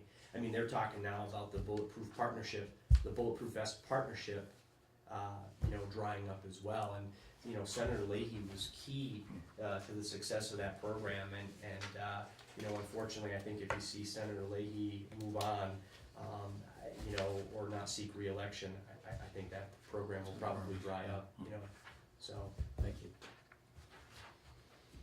I had a question for you, Paul, and with respect to, a lot less reporting about drug activity in town, and is that because the police department has made it such an unwelcome place for drug dealers to come? Let me share this with you without getting into too much detail. We continue to combat the drug issues in Bennington and around Bennington. There's absolutely no doubt. Michael Harrington and the rest of the staff here with Project Catalyst and getting the information out there. We have a tip line, both computer and we have a phone tip line now. We're proactive in this community as far as we're not just the police kicking down doors and breaking windows and throwing people on the ground and arresting them and things like that. We're working with our other community partners, the hospital and UCS, and Stu's been instrumental in all of that. Working together to find solutions other than arresting people and incarcerating them has been something that we've been doing now for about 2 years. And we're finally starting to see I'm not going to say the end result, but we're starting to see some of the things come to fruition that we were really hoping for, such as a treatment facility down at 160 Benmont Avenue that will be opening up here. And that's all things that the town staff has been working on with our community partners. I mean, it takes a community to make this work. It takes a community to report to the police department their suspicious activities and what they're seeing. And when the police department became more active and it became more evident that we were really trying hard to combat the drug problem, more people in the community have come forward and provided us with information. We're still battling, we're still doing the best that we can. When you see my year-end report about the number of drug arrests, don't believe it. Don't believe it.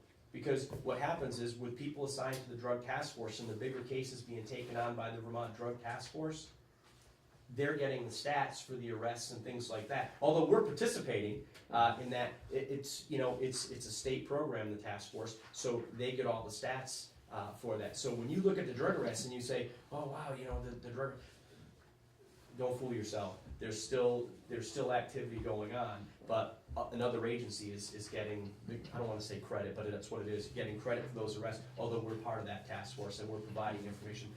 And we're still plugging away. But at the same time, I don't think there is as much as there was before. Good. So we're pushing back. We're also, as I said, we're getting people help that they need. Some people are getting cleaned up. Some people have been given opportunities to work at different places in our community. And again, that was one of the things that I harped on and I preached about is, we need to turn these people back into better members in our community and get them the help that they need. I don't think there's a single person in this room, even behind me, that has not been affected in their life by someone that they know personally that has had an issue. And if they get the proper help, they can clean up and be a productive member of our community. That's our goal, not to just arrest people. And I think that's credit to the entire town staff, whether it's Kevin Goodhue, Larry McLeod, Stu, Michael, whomever, Dan. Everybody's been working together to get community groups together to come to a simple resolution, and I think we're getting to that. We're going to get people help, and but we still have a long way to go.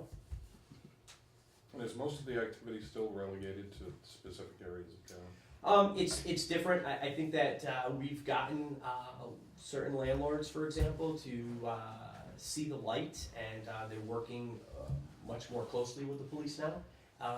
There are other landlords that tell on other landlords, and they give us information. So this whole piece, if we want to look at it in a positive light, I think when people in the community realize that the police department and the town as a whole really wanted to try to work on this issue, things have gotten better, and people come forward with information. They tell us what's going on, but I think now it's kind of like it is spread. But there still are certain areas that we don't target, we focus on. We identify. Identify, that's the word, excuse me, we identify. no targets.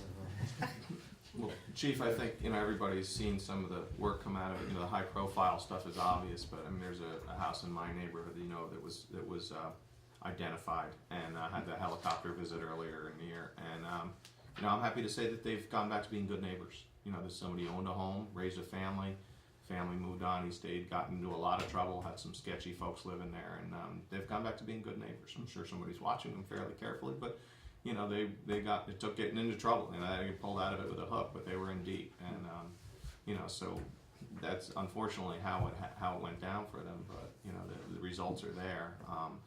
But, when we talk about these budgets, and I've been, involved in a few of them, and we fund these activities to try and, stem off these things and not have to have the helicopter come to town.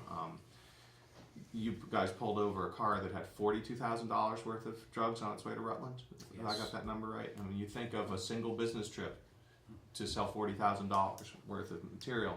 Those are resources that can be used against the law enforcement community. So that's what we're combating. I mean, that's a lot of money in a taxi cab, on its way to Rutland. So, I appreciate you guys being on the front of this and looking down the line, but that's a serious situation. I mean, I think of if I could go to Rutland and sell $42,000 worth of product in a day. Be there.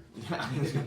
Get a taxi. I might Today even and take a tomorrow. cab. Yeah. I might even take a cab. Yeah. Can I just Or a just follow up on one of the line Go items? ahead. Overtime. I remember talking about that a bit last year, and it might have been mitigated a bit with the hiring of another officer, but I see there's still, for this budget, 8.72 increase. Is there a rationale, reason, or what's the baseline for determining? Oh, absolutely. I didn't highlight that because it's to me, I guess I should have. We're gonna continue to pay overtime no matter what we do. That's that page, just so the other guys. We are, right now anyway, we're in a situation where we're short a couple of officers. I have one officer on workers' compensation and another officer on disability. So technically, on paper, we're down almost a whole shift. So when you see your overtime reports, prior to select board meetings and things like that, and you see 410, with a lot of overtime, it's because we're running almost a full shift, so we have to backfill that. At the same time, the state of Vermont, and on the record or not, I will tell you how I feel about this. The state of Vermont has, continues to force things down our throat. We used to be able to send people to traffic court when they had 6 or 8 tickets backed up, and it was worth our while to pay that 3-hour call out for them to go to traffic court. The Vermont Judicial Bureau doesn't like that anymore. They will automatically schedule our officers to go to traffic court, whether it's morning or afternoon. We used to have this set up so that if the officers went in the afternoon, we'd only have to pay, a certain amount of overtime because then they'd be starting their shift. Or if they worked in the morning, we'd schedule them for the morning because we wouldn't have to pay them overtime at all. Now what happens is the Vermont Judicial Bureau, if we don't schedule our officers, even if it's for 1 ticket, they're automatically scheduling. And, so we are, it's forced upon us. And with the union contract, they're entitled to a 3-hour call. And you know what? They should be. Some of these guys are giving up their day off. They might not have to be to traffic court till 1 o'clock in the afternoon. They're giving up their day. They can't go anywhere in the morning, can't go anywhere in the afternoon, not to traffic court. So they're entitled to that 3-hour call out. And I think that's fair. But again, that's just one example. We get subpoenas to go to court, and it's a 3-hour call out. We want to work on drug investigations. We want to work on robberies at the Cinema 7. We want to do all this stuff. It costs overtime. I mean, we don't have a job where we punch in at 8 o'clock, we go work the line, and then we leave at the end of the day and punch out. That's not how it works. And unfortunately, that's the nature of the beast. And in some of these, generally if we go out and we buy drugs, do we buy drugs in the middle of the day? Sure. Is it more convenient to buy the drugs at night? Absolutely, because we want to hide in the shadows and watch what goes on. But, at the same time, we also receive money from the state of Vermont for our highway safety efforts and things like that, which allows additional officers to be out on the street, patrolling for motor vehicle violations or what have you. Sometimes we find other things. And, that's all reimbursable, and which is a whole other complete story. But my point is that there's really, I do my best, and Lloyd, although he's going to be leaving, we really do our best to try to curb some of the overtime. We don't allow unreasonable or unnecessary overtime. Every officer's timesheet has to have the reason why they worked overtime. They have to present it to a supervisor, it has to be approved, and then it comes to me, and if I have any questions, I call the supervisor and ask what it was about. You know, and then I prepare an overtime report and I send it to Stuart every week. You know, we try to be as diligent as we can. You know, at one point, I think the police department, overtime was up around 12% in the budget or Around something. 12%. And we brought it down last year to 9%. And I believe I only asked for 9% again this year. I think you jumped back up to 10%, because Did I? we're not gonna make the 9. We're just But not gonna again, be able to do but it. the short shift is what's really hurting Short us shift hurts. right now. The other thing that you don't think about, police departments are 24/7. So, and the contract provides for overtime pay for working holidays. And so we fully staff our police department on holidays. That's all overtime pay. And it's not like there's one or two members of the department that are taking advantage of it. And I only use anecdotally, like large cities, sometimes an officer can actually double his or her pay by overtime. You know, we don't have that scenario. No, here. let me tell you how this works. We are, you know, overtime at the police department, if it's short shift, let's say the four of us all work the same shift, and I put in for a personal day, and Justin puts in for a personal day. Now we're short one person. The sheet there's a sheet that gets completed. The supervisor goes in and says, "Geez, Michelle, you're on a day off this particular day. There's overtime because Paul and Justin both put in for personal days, and they got approved. Can you work?" And Michelle says yes, her name goes on the list. We post overtime, so we make it fair for every individual officer to sign up for overtime. It gets presented at a shift, and then they have an opportunity to sign up. There's no one taking a book and hoarding all the overtime because they're getting ready to retire. That's responsive, thanks. But it does look like there's been a pretty good decrease, at least so far this year, if I'm looking at that correctly. We're almost halfway Well, yeah, through but the that- budget year, and Well, But I the think budget- it's actually a third. That's only, yeah, that's Because it's through November. 4 months. If you look up above the P4, that's through the fourth month. okay, that's through. So you multiply that by 3 and you're up around 170, 180,000. And Yep. we've just gone through the Christmas and New Year's holiday, that's a big overtime situation. That's So not good. it's, Well, you gotta, I'll even go one step further than that, because when Skip sends me the overtime report and I look at the percentages, I always, even though I fill out the overtime report, I look at this and I shake my head. But you gotta remember, in this last 2 months of basically 2 months of the year, you've got Thanksgiving the day after, Christmas, and New Year's. You know, there's 4 holidays that people are getting overtime in that 2-month span.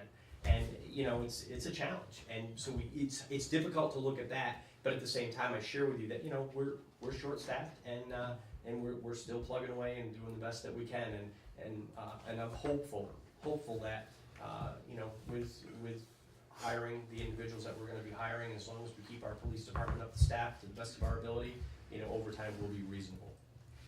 Chief, what do you include under special services? Special services, I've always debated this with Stuart in this is my 5th budget. Special services is included working events at the high school, we call it 4120, details at the high school, or road assignments, or what have you. That special services is all reimbursed, and basically what ends up happening is the officer works the detail, the town pays the officer, and then monthly we bill. We'll send a bill over to the athletic department, or I forget what Tim Brown's official title is there, but we send a bill there, they pay the bill. And so all of that money does come back. Thanks. and that's why when you look at the special services, which is on page 7, you know, FY13 we spent 52,000, FY14 52,000. We're still only budgeting 33,370. We've debated knocking that to 0 in the budget, so it doesn't need, because it is technically a wash. Yeah. We just have never Right, taken but that we grand leave step. it there because we do have to pay the money out, but then we get it back, Yeah. you know? Put the track in. Right. Chief, we unfroze a position last year. Yes, sir. And with some of us, we're hoping that we'd see some presence downtown. It would increase your ability to have police in the community. Can you speak to that a little bit, how that's working out? Yes, we unfroze the position, worked out, we were on track. The person that we had settled on and we had a slot for at the academy, his military orders were extended. In fact, he's done and is going to the academy February 2nd, beginning February 2nd. So we ended up, we had his slot, he was gonna go in August, because his military orders were extended, he did not go. So that's the reason why that position wasn't filled right away, but it is filled now. He started with us right around December 1st, as a full-time employee, and once they get certified, I mean, this spring and summer you will definitely see more people out and about. I mean, the guys, unfortunately you don't always see it during the day. In the evening, I mean, the guys are walking, not now that it's cold, but this late summer and fall, we were doing foot beat out on Pleasant Street. In fact, I saw Tom out and about here on South Street, and I had just come off myself walking Pleasant Street. And it's amazing the information that you get when you're out on foot. And so we are making an effort to do that, and we do it when it's possible. Great, thank you. You're welcome. Any other questions, John? Just to be clear on my comments before about the tax rate, I can't begin to extend the right amount of appreciation for what you do, as well as all the other department heads and what Stu does as well. My focus is more, less on the expenditures and more on the revenue side of things. And so, as far as services provided, I think you do an extraordinary job, as well as everyone else, so I don't want that to be taken the wrong way. And when you put the budget together, I think, again, you do a great job. So, not focusing as much on the cost savings, obviously we're gonna look through it and make sure that everything looks good, and typically it does, but that was my point. I didn't want you to think that I'm looking for areas where I think you're neglecting a budget, so. Honestly, I did not. Okay. Are we not buying any new cars this year? Just one. I'm only, as I told most all of you before, my goal was to try to find a police vehicle that would last for 3 years instead of 2 years. I believe in my heart and in my budget that I have found that vehicle. We have been purchasing, and listen, it's difficult. I don't know how some of you do it. I don't know how Stu does it. It's very difficult to keep every business owner in this community happy. We have been buying Fords now for a couple of years. This vehicle that we're going to be replacing is a vehicle that's on a 3-year rotation. And I am pleased to report to you that these Fords have worked out extremely well. We've had a few minor mishaps with them, employee, related mishaps, not equipment related. And I believe that I have found the vehicle that will last 3 years instead of 2. And it's a huge cost savings, not having to change vehicles every 2 years. We're also, so far, knock on wood, Ford has not really changed the design, so we're able to take, some of the equipment, we'll be able to take some of the equipment out of this vehicle that we're going to be replacing. So I think we're on the right track. And This is one of the interceptors, yes, sir. and that's what we're totally got to that now, right? The whole entire fleet is. Yes. Going that The way. only thing that you probably have seen, and I'm surprised, I've been waiting for the question, is I changed the color, just because I felt, oh boy. I changed the color to the charcoal gray because I think it matches the uniform. I think it's much more professional. It doesn't show the dirt or the scratches nearly as much. And we changed the decals on the side. I am a huge supporter of Bennington history. However, the flags, it was like 50-50. Some people in the community really liked them and some people did not. And we've found that over the years, getting the colors to match and be what we wanted them to be, some of the vehicles look different. And, I wanted to go back to something that was more identifiable as a police vehicle. And I thought that I was going to get some negative feedback. The feedback from the community has been very positive with this charcoal SUV that we have. It's easily identified as a police vehicle. I think it looks very professional, and I'm pleased. So next one. We were getting about 2 years out of the sedans, is that? We're getting about 2 years out of the Chevy Impalas. The only Impalas that we're running right now are the one that I'm driving, which is 7 years old, but I don't drive my car, like, you know, I'm not up on the highway beating it back and forth, and, you know, it doesn't get used like, And they were, what were the costs of those? I mean, just as a breakdown as you. the cost on the sedan, Wilmington PD just bought, they just bought their last sedan, and I think it was around $24,000.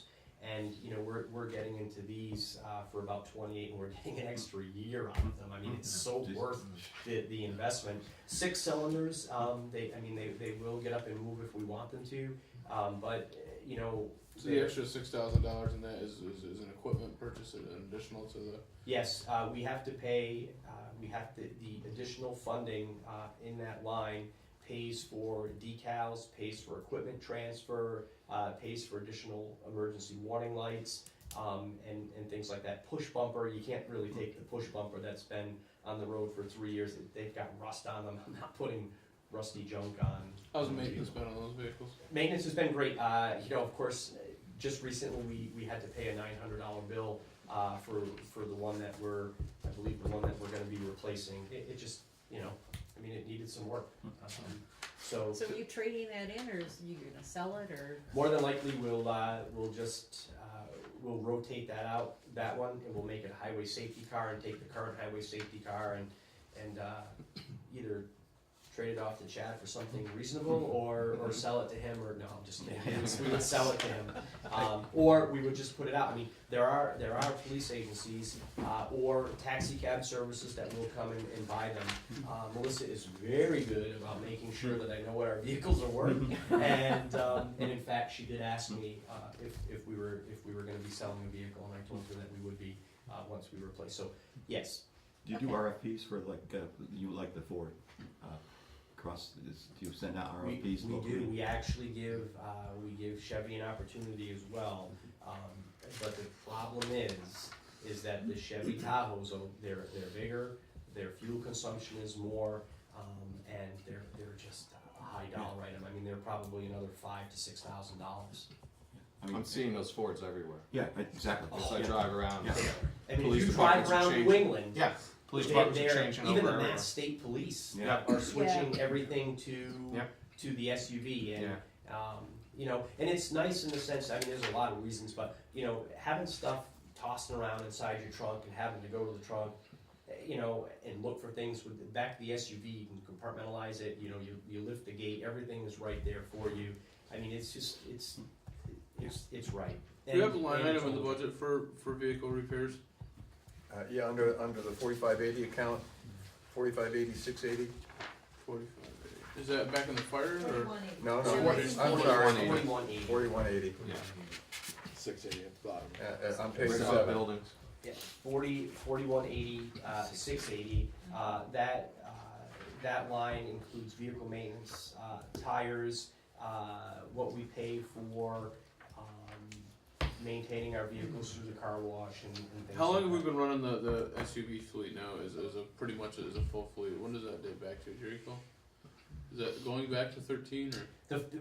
This last vehicle that we just purchased now makes it so that we have all Ford Interceptors as frontline cars. It looks like the repair and maintenance has stayed pretty consistent. Yeah, it's fairly consistent. We haven't found a way really truly to reduce that. I mean, just Their maintenance on the Fords is really the same.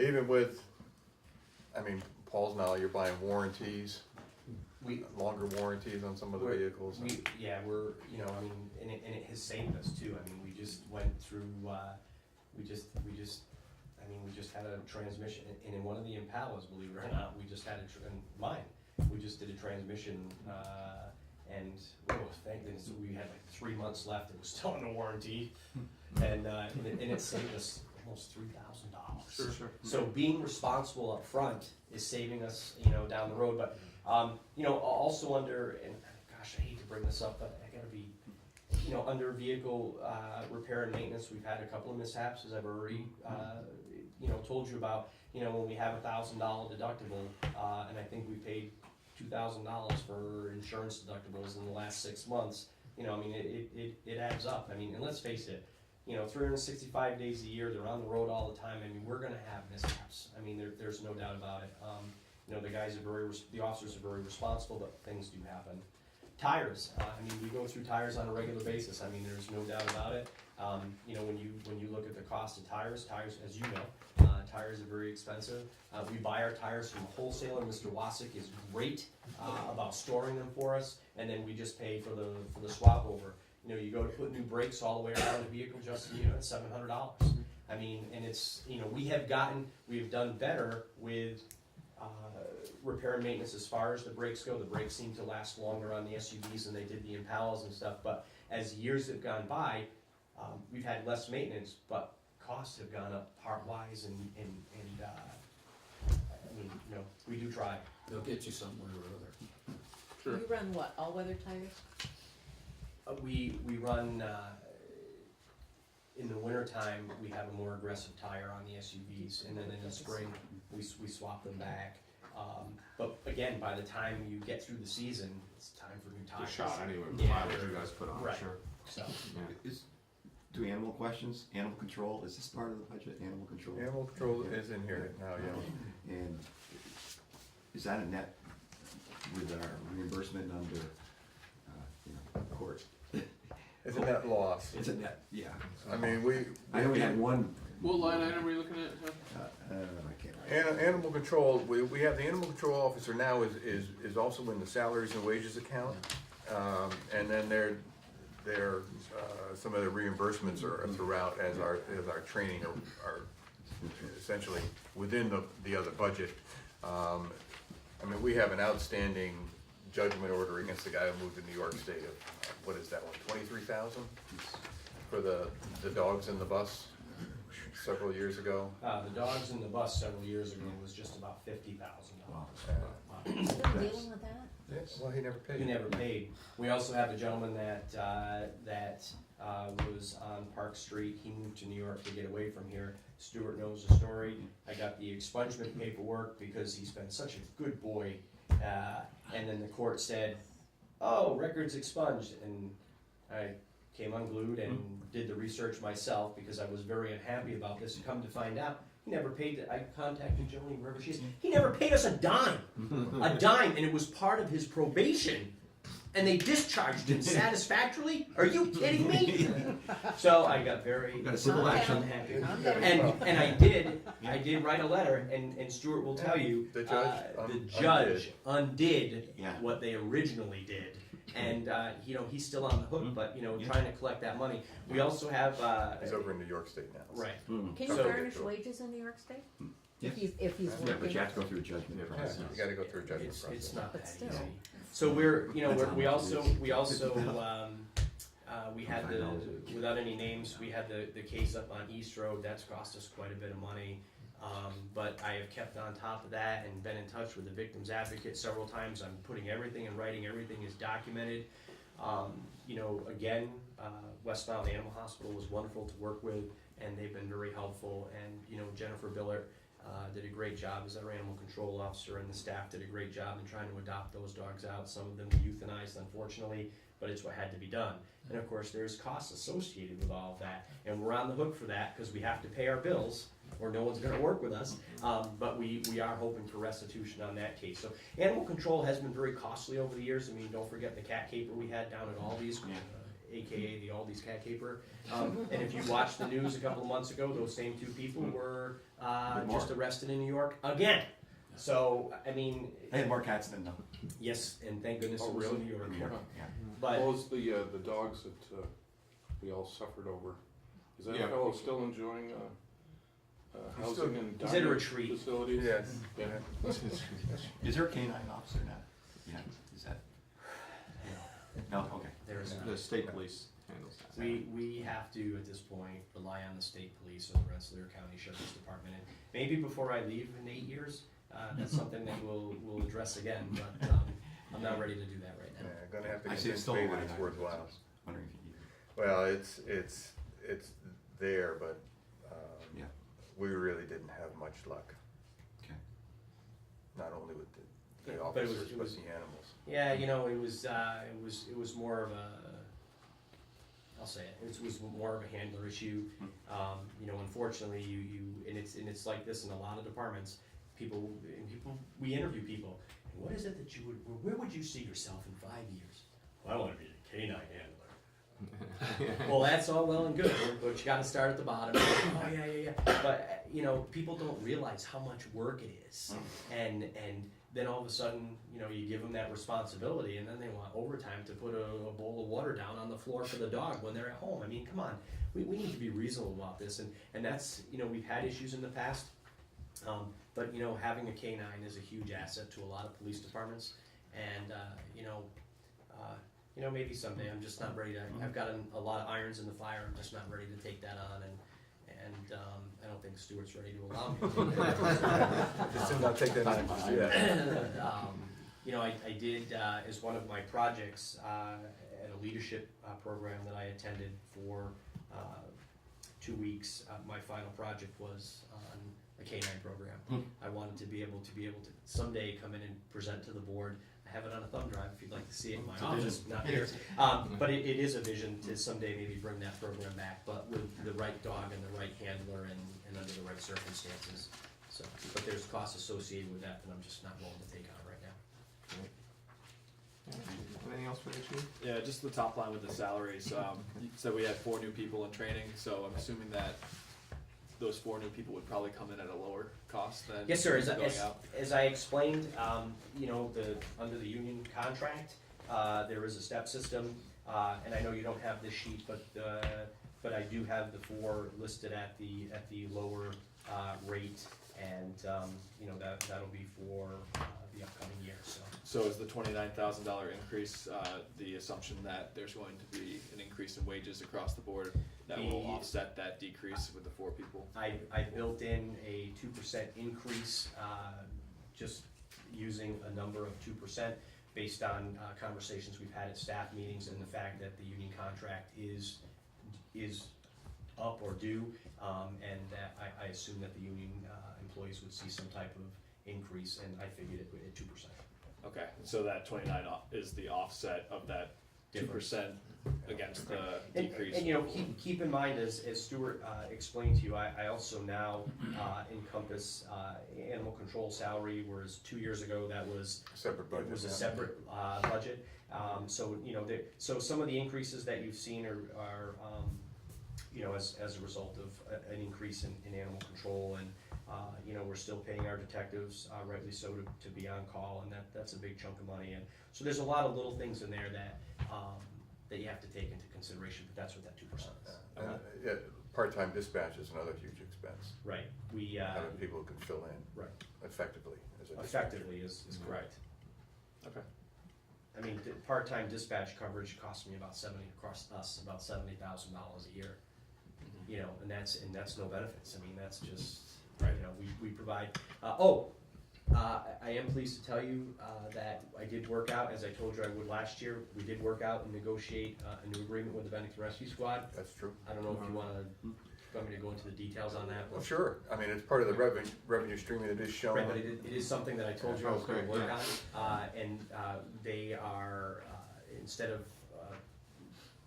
$1,000 a month, they are now paying us $1,500 a month for dispatch services. So it's gone from $12,000 to $18,000, and they understand that over the years there'll be increases. So, but again, another community partner that we rely upon to work with all of our emergency services. But we are providing dispatch services for them, and they have agreed to the increase as we discussed last year at this time.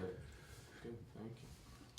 How about the other rescue squads, Pownell and Pownell Fire? They are still paying for dispatch services. The call volume is not, it's not significant. The Bennington Rescue Squad call volume is very significant. Yeah, they're steady. They are. They're out there all the time. Right. I mean, you all saw the paper recently where they have this portable mobile hospital that they can set up now. I mean, under Forest Way, and I think that Bennington Rescue Squad is going to go a long way in this community. Yeah, he seems to be doing a great job, and I'll go over there, and all the bays will be empty. On a regular basis. It's amazing how much they're out, just in the middle of the day. It's not snowing, it's not anything. But you have to remember that transports, they're doing they're doing a lot of right. A lot of, I mean, you think about the number of nursing homes and veterans home and the hospital, the transfers from Albany or St. Mary's or St. Peter's or wherever. I mean, there's gotta be a way to get people back and Yeah. forth, and, you know, we're fortunate that they're able to provide those Yeah, it's services. a very active service, so. Well, great, well, thanks, chief. Thank you. I wanna, again, the cooperation between our department, the Bennington County Sheriff, the state police is well documented, and I think it saves the people a lot of money, it gives us some sleepful nights, hopefully. And, on top of that, I just wanna throw out that, you know, it's been a very controversial year for the police in this country. I'm very proud of our leadership, and I think that's where it comes from. When people ask me, I tell them, you know, if you have strong leadership and you have good guidance, you know, that's where it starts. So I hope the people of Bennington understand that and have the same faith in our leadership that I do. So Thank you. thank you. Thanks, for Paul. requesting. Thanks, Paul. Why don't we take a short break? Justin, I know you have to get going. We can, us old folks can get up and stretch for a few minutes. You guys plan on, Lights. We back on? Alrighty, we're gonna reconvene here with the general fund miscellaneous budget items. Stuart? Well, Check I us mean, if we go right back to page one, the first budget that you find there is the select board budget. Who are those guys? The major increase there, we've got an increase in advertising because the planning commission has begun its town plan upgrade, and generally when it gets to you, to publish that notice is fairly expensive, generally runs in the range of $1,000, I think, in years past, so that is the increase in your advertising budget. The employee recognition line item is a line item that pays for not only the awards breakfast, but also if in fact the board sends flowers to a. Is that reported right? I thought it was like gone up and it says 1,400, at least in one of mine, Yeah, it says 14. and it's really 16 on the, It's gone up. it doesn't say. Oh, I'm 16. sorry, Yeah. that's a, Typo, probably just.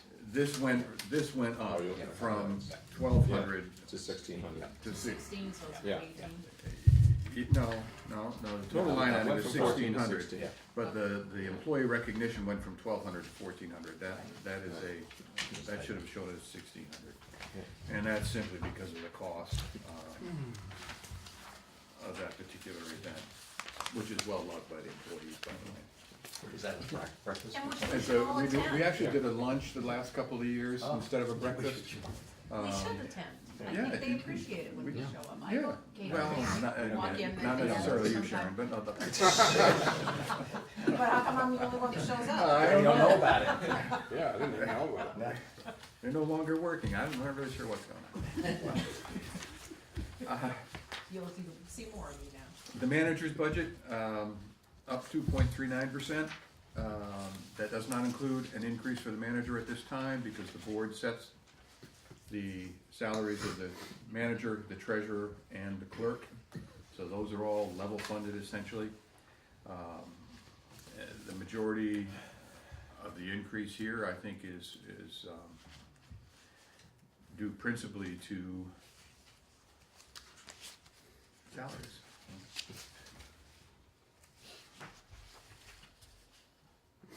Treasurer's budget, again, is level funded, except for a slight increase in additional hours. We bring in a part-time person to assist during collection periods, especially at tax time. Young woman's been with us for, I don't know how long has Mallory been with us now. Gotta be 9 years. She started originally in the clerk's office, and it's proven to be a wonderful help for us. And she's paid slightly more than minimum wage because of the responsibility she takes on. Accounting, up 1%. Budgets are, again, salaries were estimated at 3%, I'm sorry, 2%. The slight increase there is due in fact to a slight raise, merit increase that people received in the past year, if I remember correctly. Listing, fairly large increase there. The chief assessor did get a merit increase last year that exceeded the 2% that was handed out, or 2.5% that was handed out to everybody else. He has increased his salary line for pay to the listers, and we already have I can't remember, Dan, maybe you can help me. We already have a number of grievances filed for April 1. I can't remember how many he's got. Really? So he's anticipating a much more active year for the listers in their review process, and work with the BCA should appeals get that far. Collections budget barely raised at all. Town clerk, as I said, see a tremendous decrease in the town clerk's budget. And that is essentially because with the passing of Tim Corcoran and the appointment of Cassandra into his position, we have offered the job to an individual who hopes to start working within the next week or so, I think. January 19th. Okay, there was a 2 weeks notice period. She will be coming to work for us for substantially less than what Cassandra was making as the assistant. Who is it? clerk. Student? They can't, probably, it's not. No, she's not accepted for the job. Okay. She's accepted the job. Kayla Thompson. She lives on Imperial Avenue. Can you elaborate on that substantial decrease? Because I think I don't know what the exact wages were, but the assistant town clerk was making 74, I think. That was- Actually, the assistant clerk was making 69. The clerk was making 73. I looked back at 2013 numbers, and I think they were a little higher than that. But maybe I'm wrong. In either case, it's almost half. Yes. I mean, were we overpaying? She'd been there 20 years. Right, but the Right, position right, warrants yeah, right. a Well, when certain she- salary so, regardless yeah. of number of years. Actually, So- what happened is when we brought both the clerk and the assistant clerk into the town employee work group, she came in at what Timmy was paying her, which was not in our budget. Okay. So she moved at what he was paying her, which was his choice. She worked for him, and we did that at the time, and with the understanding that a new assistant clerk, should Timmy either retire or otherwise leave office, would come in at something substantially less. Okay, so due to the way the payment structure changing, that was the reason for that short time period, Yeah. having a position that probably didn't warrant a certain salary to be paid at that certain Yeah, I salary. think it was. And now we're rectifying Because that. she That's wasn't correct. included in our budget until Tim. Right. Right, yeah, I know, restructured. yeah. Town things clerk's changed. office paid their own Yep. wages So and he paid his salaries, own wages. and now the Okay. town of Bennington does. So Correct. there is a substantial savings there. Right. And this young lady that we've offered the job to is basically much as Cassie was when she started with us 20 years ago. Absolutely. No one has any idea what it is to work in a town clerk's office. Yeah. I can tell you that. And, so she's gonna be a lot of training, a lot of learning early on. But she seems to be a very capable young woman, and that's gonna be great.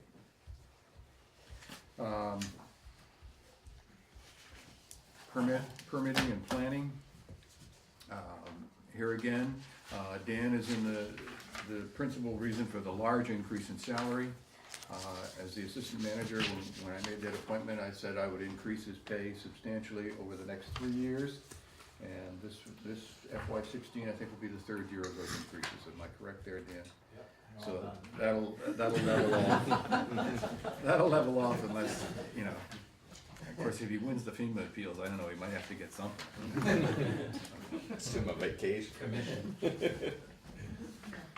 So that's the major increase. Well, if he wins the FEMA appeal, he gets 30% of his office back too. It's all that free time they have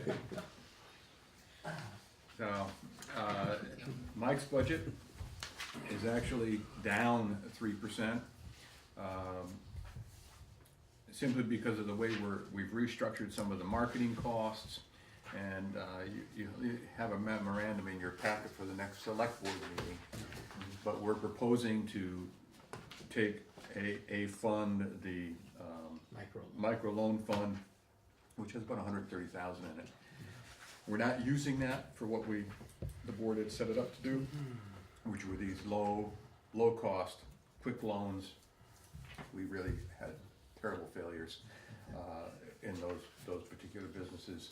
And now that we're looking at the economic development partners and the fact that they're really starting to create some marketing tools and create some marketing information, we're gonna be recommending to the board to redesignate that fund as an economic development fund, which can be used to assist with marketing, but also can be used for those one-time incentive costs to keep a business or make a business come here.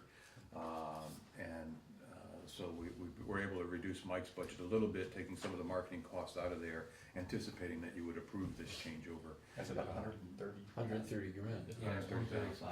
Now, do you know how other towns of our size, how much other towns of our size in Vermont or in the region set aside for a marketing budget?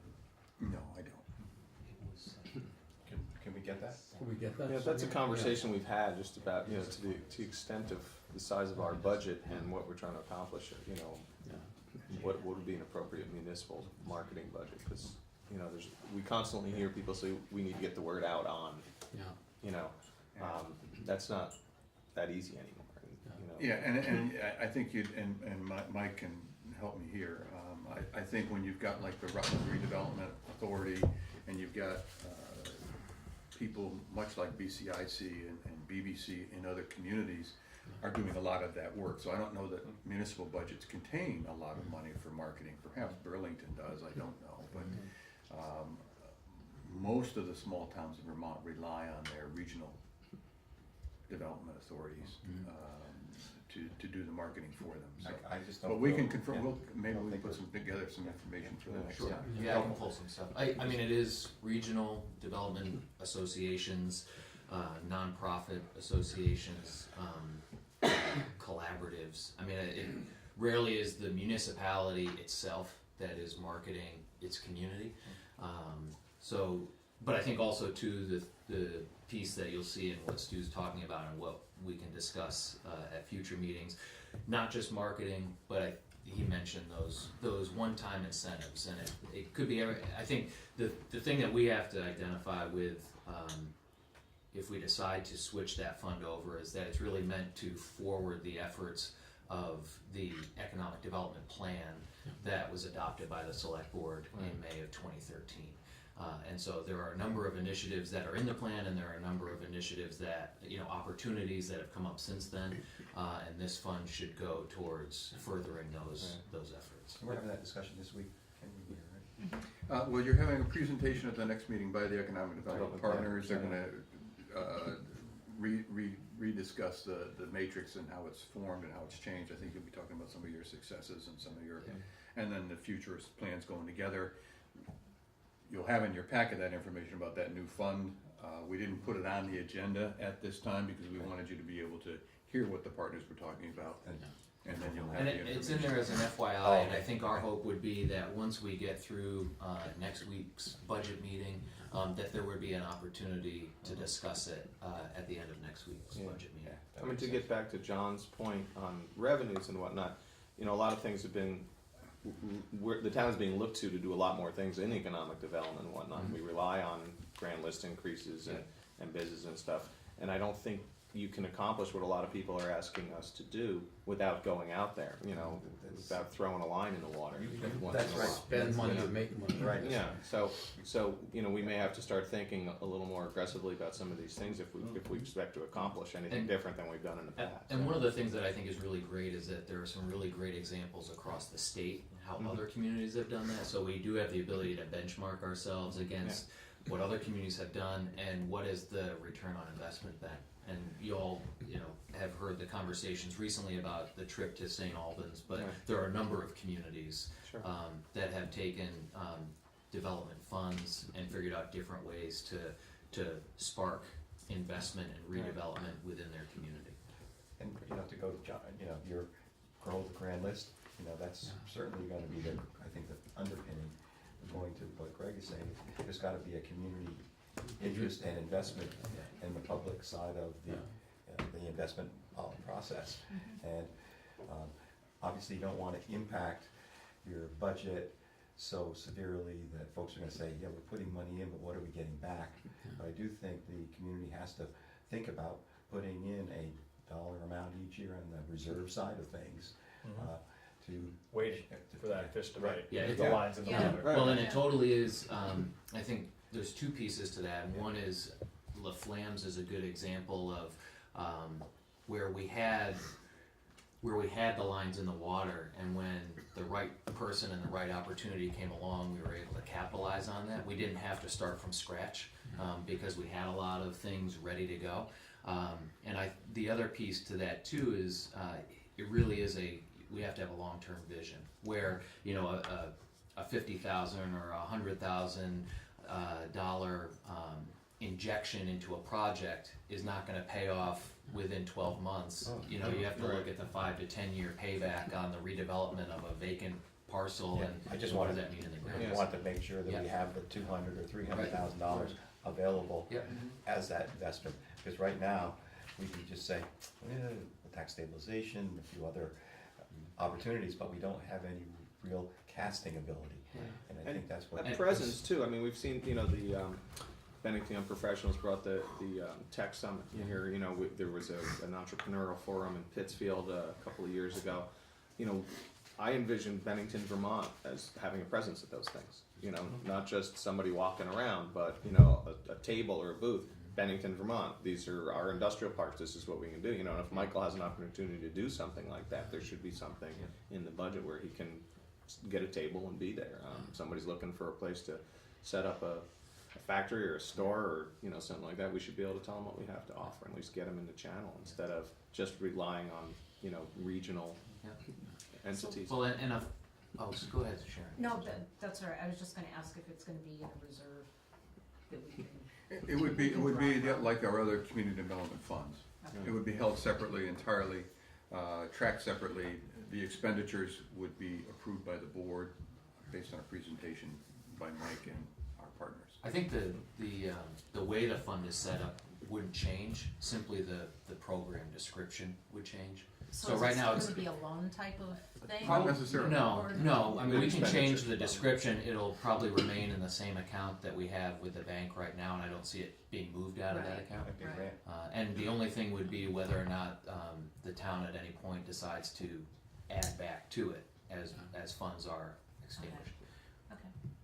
What's the board's feeling about starting to give that some real thought about adding back to it on an annual basis as a line item? Because you know, it has an impact, but I think the question is that the time to do it, or should we take this as our seed money and then next year really start considering that as an annual? I'd like to see a recommendation from, you know, the BED and whatnot on what they think that fund should be. And yeah, I think using it as seed money is a good idea, and go from there, see what a target is. I mean, we wanna start with Yeah. something realistic. I mean, it would be nice to see within the next 12 months or the next fiscal year, how much of that is actually used. Mhm.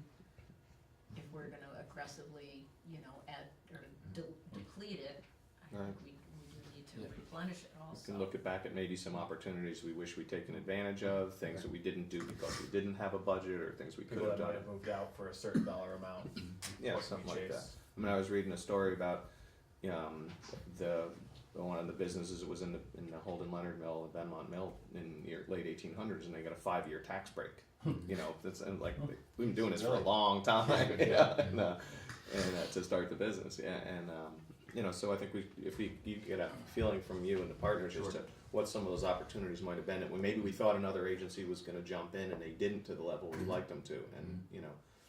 Or any that you might anticipate in the next. And I can Either tell you looking that forward there to. are a handful Sure. of projects that will be coming up that I think this would be a great opportunity for us. And I think the really significant piece about having a fund like this is that if we rely on the normal budget process, unfortunately, you have to be able to see, you know, 6 Right. months or 10 months in advance of what's coming down the road. This allows us to capitalize on an opportunity, you know, at a moment's notice, and we can't afford to miss any more opportunities. And it means community investment in economic development. And Yep. some people have pointed out to us in our visits that if the community isn't willing to invest in something, why should developers? Right. And I mean, I think it's a good vision too, because it doesn't leave us with Mike coming to say, well, we need this much money, and then we've gotta scramble Mhm. to Yeah. find the money Exactly. somewhere and Yeah. pull it out of another fund or whatever, so. We're ready to go. So I think it's good. So Tom, to answer your question, it sounds like the board is ready. In simple terms. But is the community ready, at what level? And having that flexibility of this year, having those funds available to be responsive, basically, it's like on a moment's notice almost. Yeah. And say, here's what we can give you. It's gonna be good this year, seed money, but I think over the long term, it's just like investing in a reserve fund for a replacement of a ladder truck. Yep. You know, you've got Right. to in the. Gotta prepare. Well, I think a marketing plan to go with that budget is Yeah. gonna be absolutely key to Sure. at least me agreeing to that, you know? Yeah, I If mean, you've got a that's- plan for where you wanna go, where you wanna spend it, in different regions, that's gonna be key. You know, one of the things about St. Albans is, I mean, they're capitalizing on a lot of opportunities right now, but a lot of that, as we were listening to the city manager, began 20 years ago. Right. And so they're now at a point where they're able to capitalize on that, and they probably could have done some of that sooner, but some of the value that they have acquired at this point was because of investment many years in the making. But I think to just clarify, I think, just so you know, on Monday, the Bennington Economic Development Partners will present their 6 strategies, priority strategies for the upcoming year.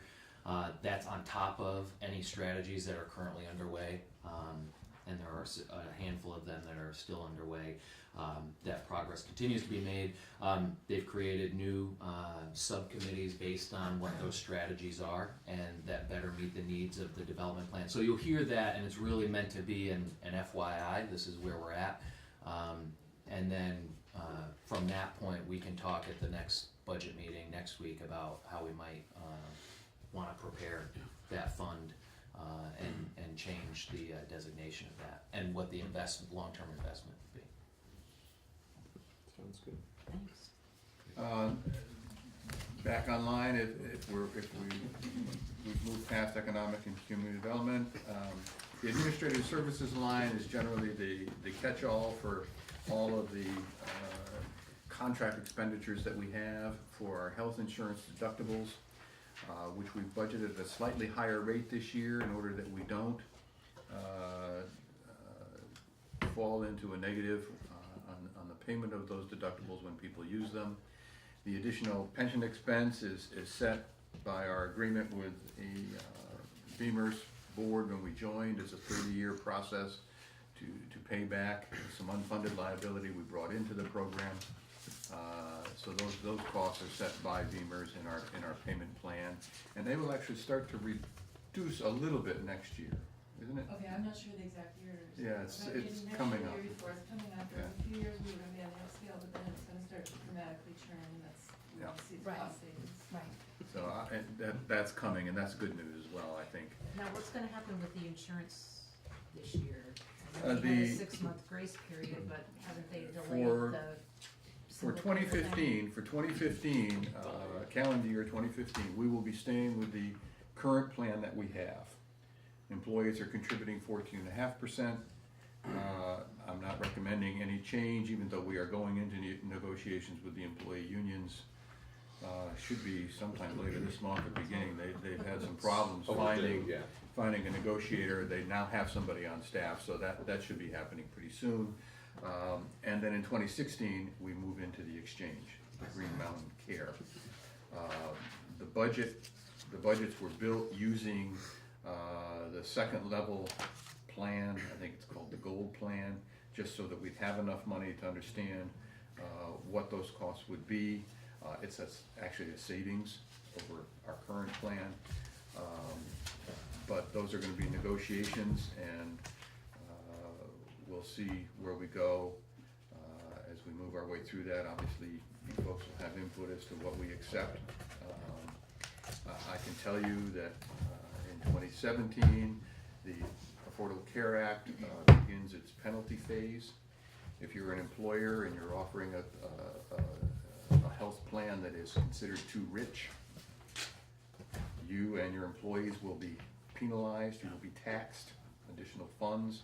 So we have to make sure that we find a plan that doesn't put us there, but it's a plan that also takes care of our employees. I mean, it's gonna be an interesting balancing act come 2017. I mean, at least we don't have to worry at this point about Vermont moving into the single payer system in 2017, which was the original goal.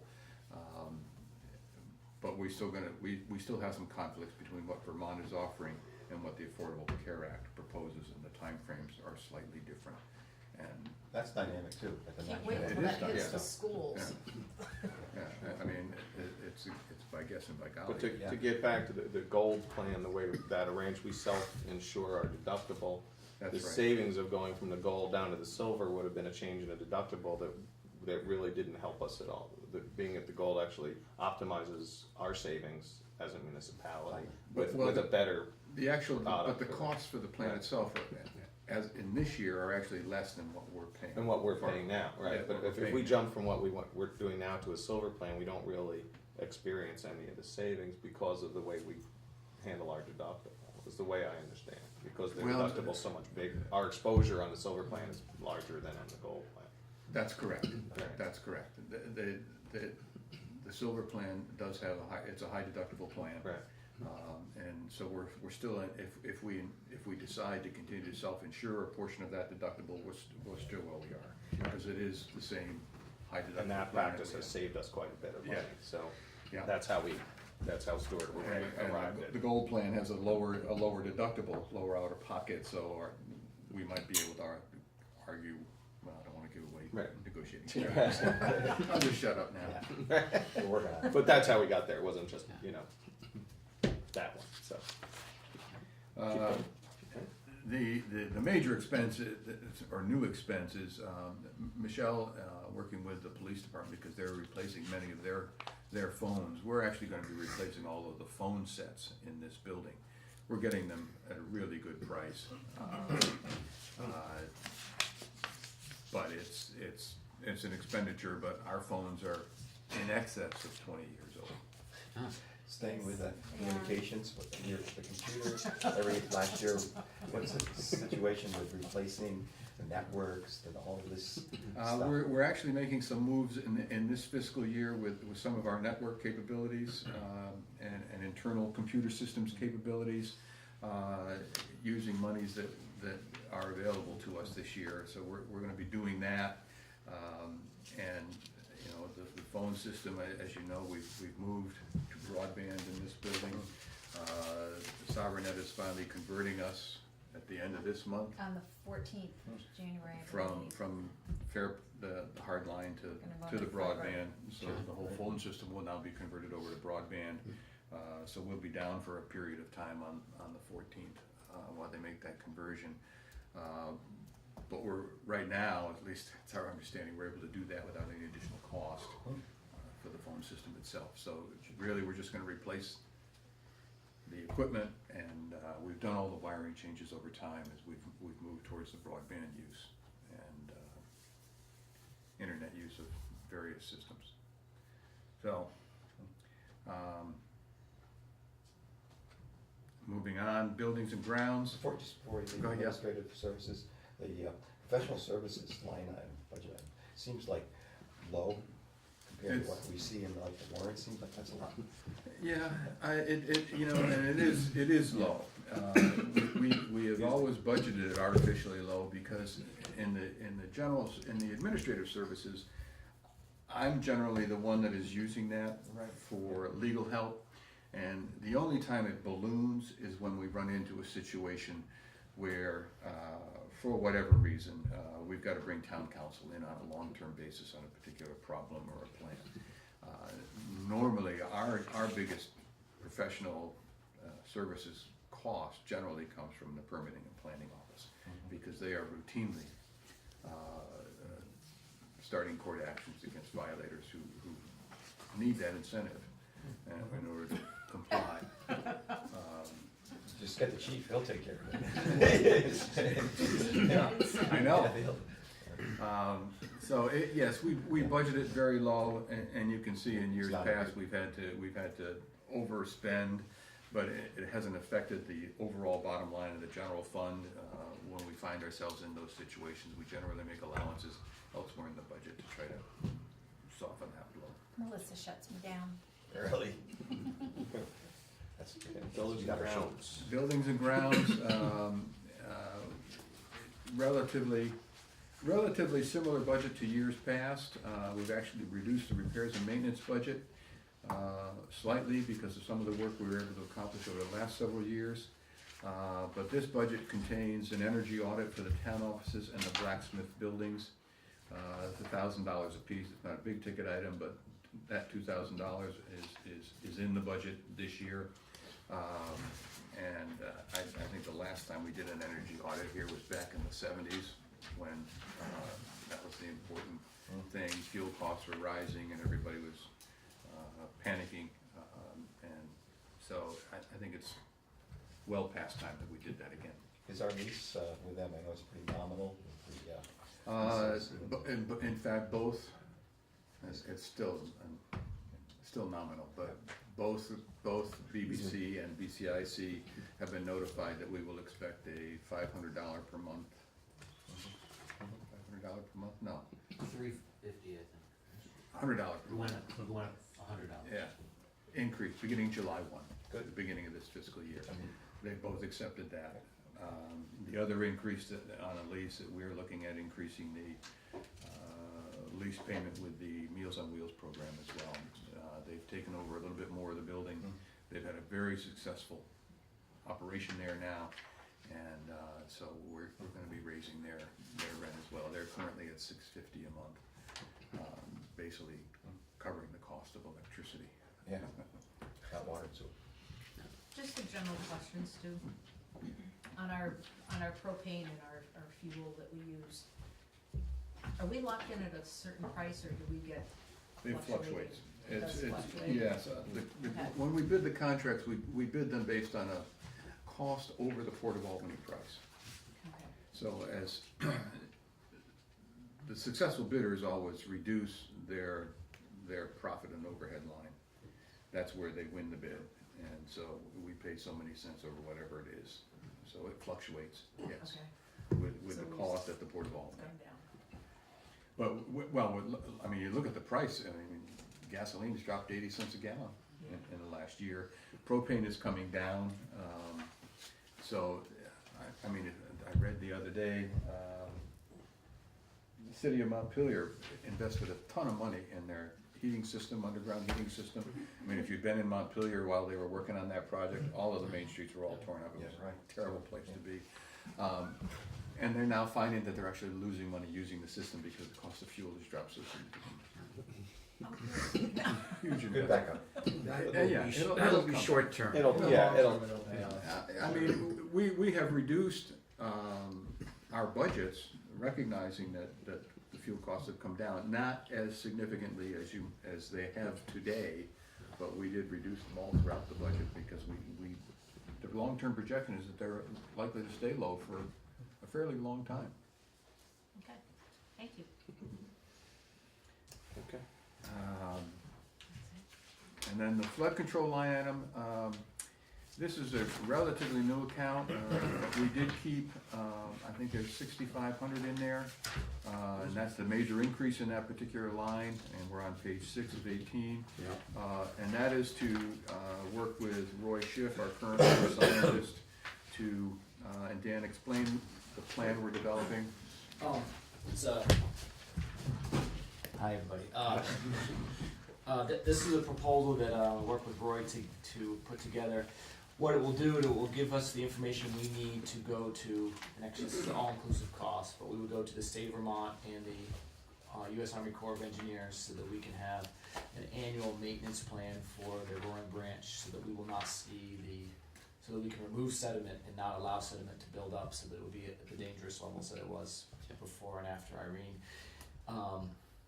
This is an essential practice for us to maintain safety in our community, but what will, in a nutshell, Roy has all the baseline data about what the ideal sediment load is in the river, and every year we'll measure it to see if it's gone up most likely it will, just because of our location, and then when it gets to a certain trigger point that the state and the Corps agrees is appropriate, we'll go in, we'll contract to have people take it out. We're hoping that it would kind of be a wash, because the material does have value, but it should be a very low, if any, annual cost, but it will definitely, be beneficial to the community's safety. So that's what that is hoping that we can get that all done within this year, so that we can have a plan in place that we can implement annually to make sure that we maintain And you safety think of it's the gonna have to community. be every year, we're gonna have to go in and No, take I out don't think something? so. I think we Okay. have to monitor it every year. We'll Okay. go in and Roy probably, or we can, once they know how to do it, we can hire local engineers to come down, measure the 5 or 6 areas that we agree are critical. If it, you know, if it gets above a certain point, that's when we would contract to go in and remove the materials upon notice to the Corps and the Agency of Natural Resources. But I would expect probably, you know, I don't know, I have to ask Roy, but it would be several year intervals between, Okay. unless we had An event. an event, and then we would already know and have approved the level of effort we would need to take to get us back to where everyone agrees is appropriate, so we wouldn't have to go through all that these, engineering. well, we wouldn't have to go all through these appeals with FEMA, because there'd Right. be an agreement Yeah. from the Corps and the Okay, yeah. agency about what should be done, so we're basically maintaining an improved facility, which is clearly covered by FEMA. But we need Until this we change the plan rules. in Yeah, place, after. and we need to have an annual monitoring to show, to prove that we're maintaining an improved facility. Okay. So, it's good all around, and it should make folks feel a lot more comfortable about the safety of that whole river corridor. And that river channel's already changed significantly. Yeah, since and when we finished expected, digging it we out. expected it would change. The main concern is how much sediment load there is. Right. As that sediment comes up, that's when we get into trouble with, because less water will cause more damage as the sediment builds Right. up. And, because of where we are, we have to maintain it. It's not gonna flush itself out. Yeah, gotcha. Right. Thanks, Jim. Thanks. And then the last few budgets before the recreation, which is where we start, highway and recreation, we start next time. Solid waste management budget is actually down. Our contract with BCRC seems to be working very well at the present time. And we'll have more on that as we come on year end. The CERCLA budget, which is, CERCLA is the acronym for a super fund. That contains the $50,000 contingency to get us through this recent Coker Drive former landfill issue. As I said earlier on, we have completed the work that the plan called for. We have submitted the annual report to the agency. Our engineers tell us that the numbers they found when they did their sampling were very good, and we're hoping not to be faced with a long-term monitoring plan by the agency, but the agency has not yet responded to us. They have the plan, and they are discussing it at the present time, and still outstanding is our whole negotiation with EPA, and that's the $175,000 elephant in the room. Timeline, yes. Well, we've spent probably the last 7 months or more aggressively pursuing carriers.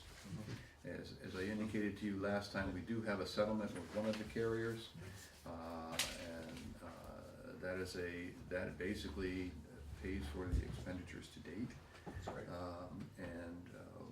We have 2 other carriers who have agreed to cover our ongoing legal and engineering costs from February of 2014 forward, 100%. So we're not gonna see a lot of out-of-pocket expenditures going forward, other than our attorney's fees to keep them in line. Both have indicated they are looking for a settlement that will essentially be, in their terms, a final settlement. All claims now and in the future. We give you this much money, and you leave us alone forever. And so we don't know what those dollar amounts are. We haven't been able to get to the table yet, but at least they've both indicated that that's their goal, and we're very hopeful that perhaps by June 30th, we'd have something that we could report to you.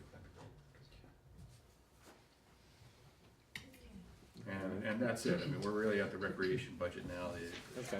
and, So we've gotta decide which agencies we wanna invite in for next time. Should I assume the two libraries, we traditionally interview both of the libraries? I would suggest that there's no reason to talk to John McCullough, John because McCullough. they're asking for level funding. Level funding. Right. And Why I'm would fine you- with that, I instead don't of dragging think them they in. came last year. No. No, okay, that's fine. So Bennington Free Library, we've got some conversations, obviously. Yeah, that's We a wanna have- substantial increase. Yeah. Parent and Rec, we haven't heard from them yet. So we just schedule them and see what they're, Well, I think I'll reach out to Alyssa DeTuro. Yeah. And see what, and if in fact they're just asking for the normal $3,000, I don't think there's a need. then we'll simply put that back in, there's no Okay. reason to interview them.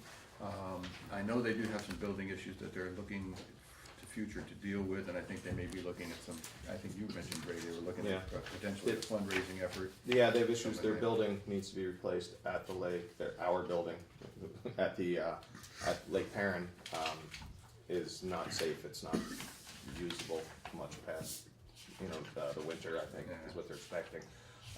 So there's some issues there, so, And the North We'll try to Bennington, find out. the North Bennington increase of $1,000, they are taking over the maintenance and upkeep of Welling Field, which we have been doing. We were able to reduce our budget by 1,200, our So- mowing budget, so there's a net. that's a a, wash, that's a yeah. level fund, Yeah. basically. Basically. So I don't think there's a need to have them come in and Anybody talk feel to that? us. Okay. Alright, so why don't we figure our Bennington Free Library and then reach out to Parent and Rec and see if they've got anything. Yeah. They- So schedule them. Okay. And BCRC is what it is.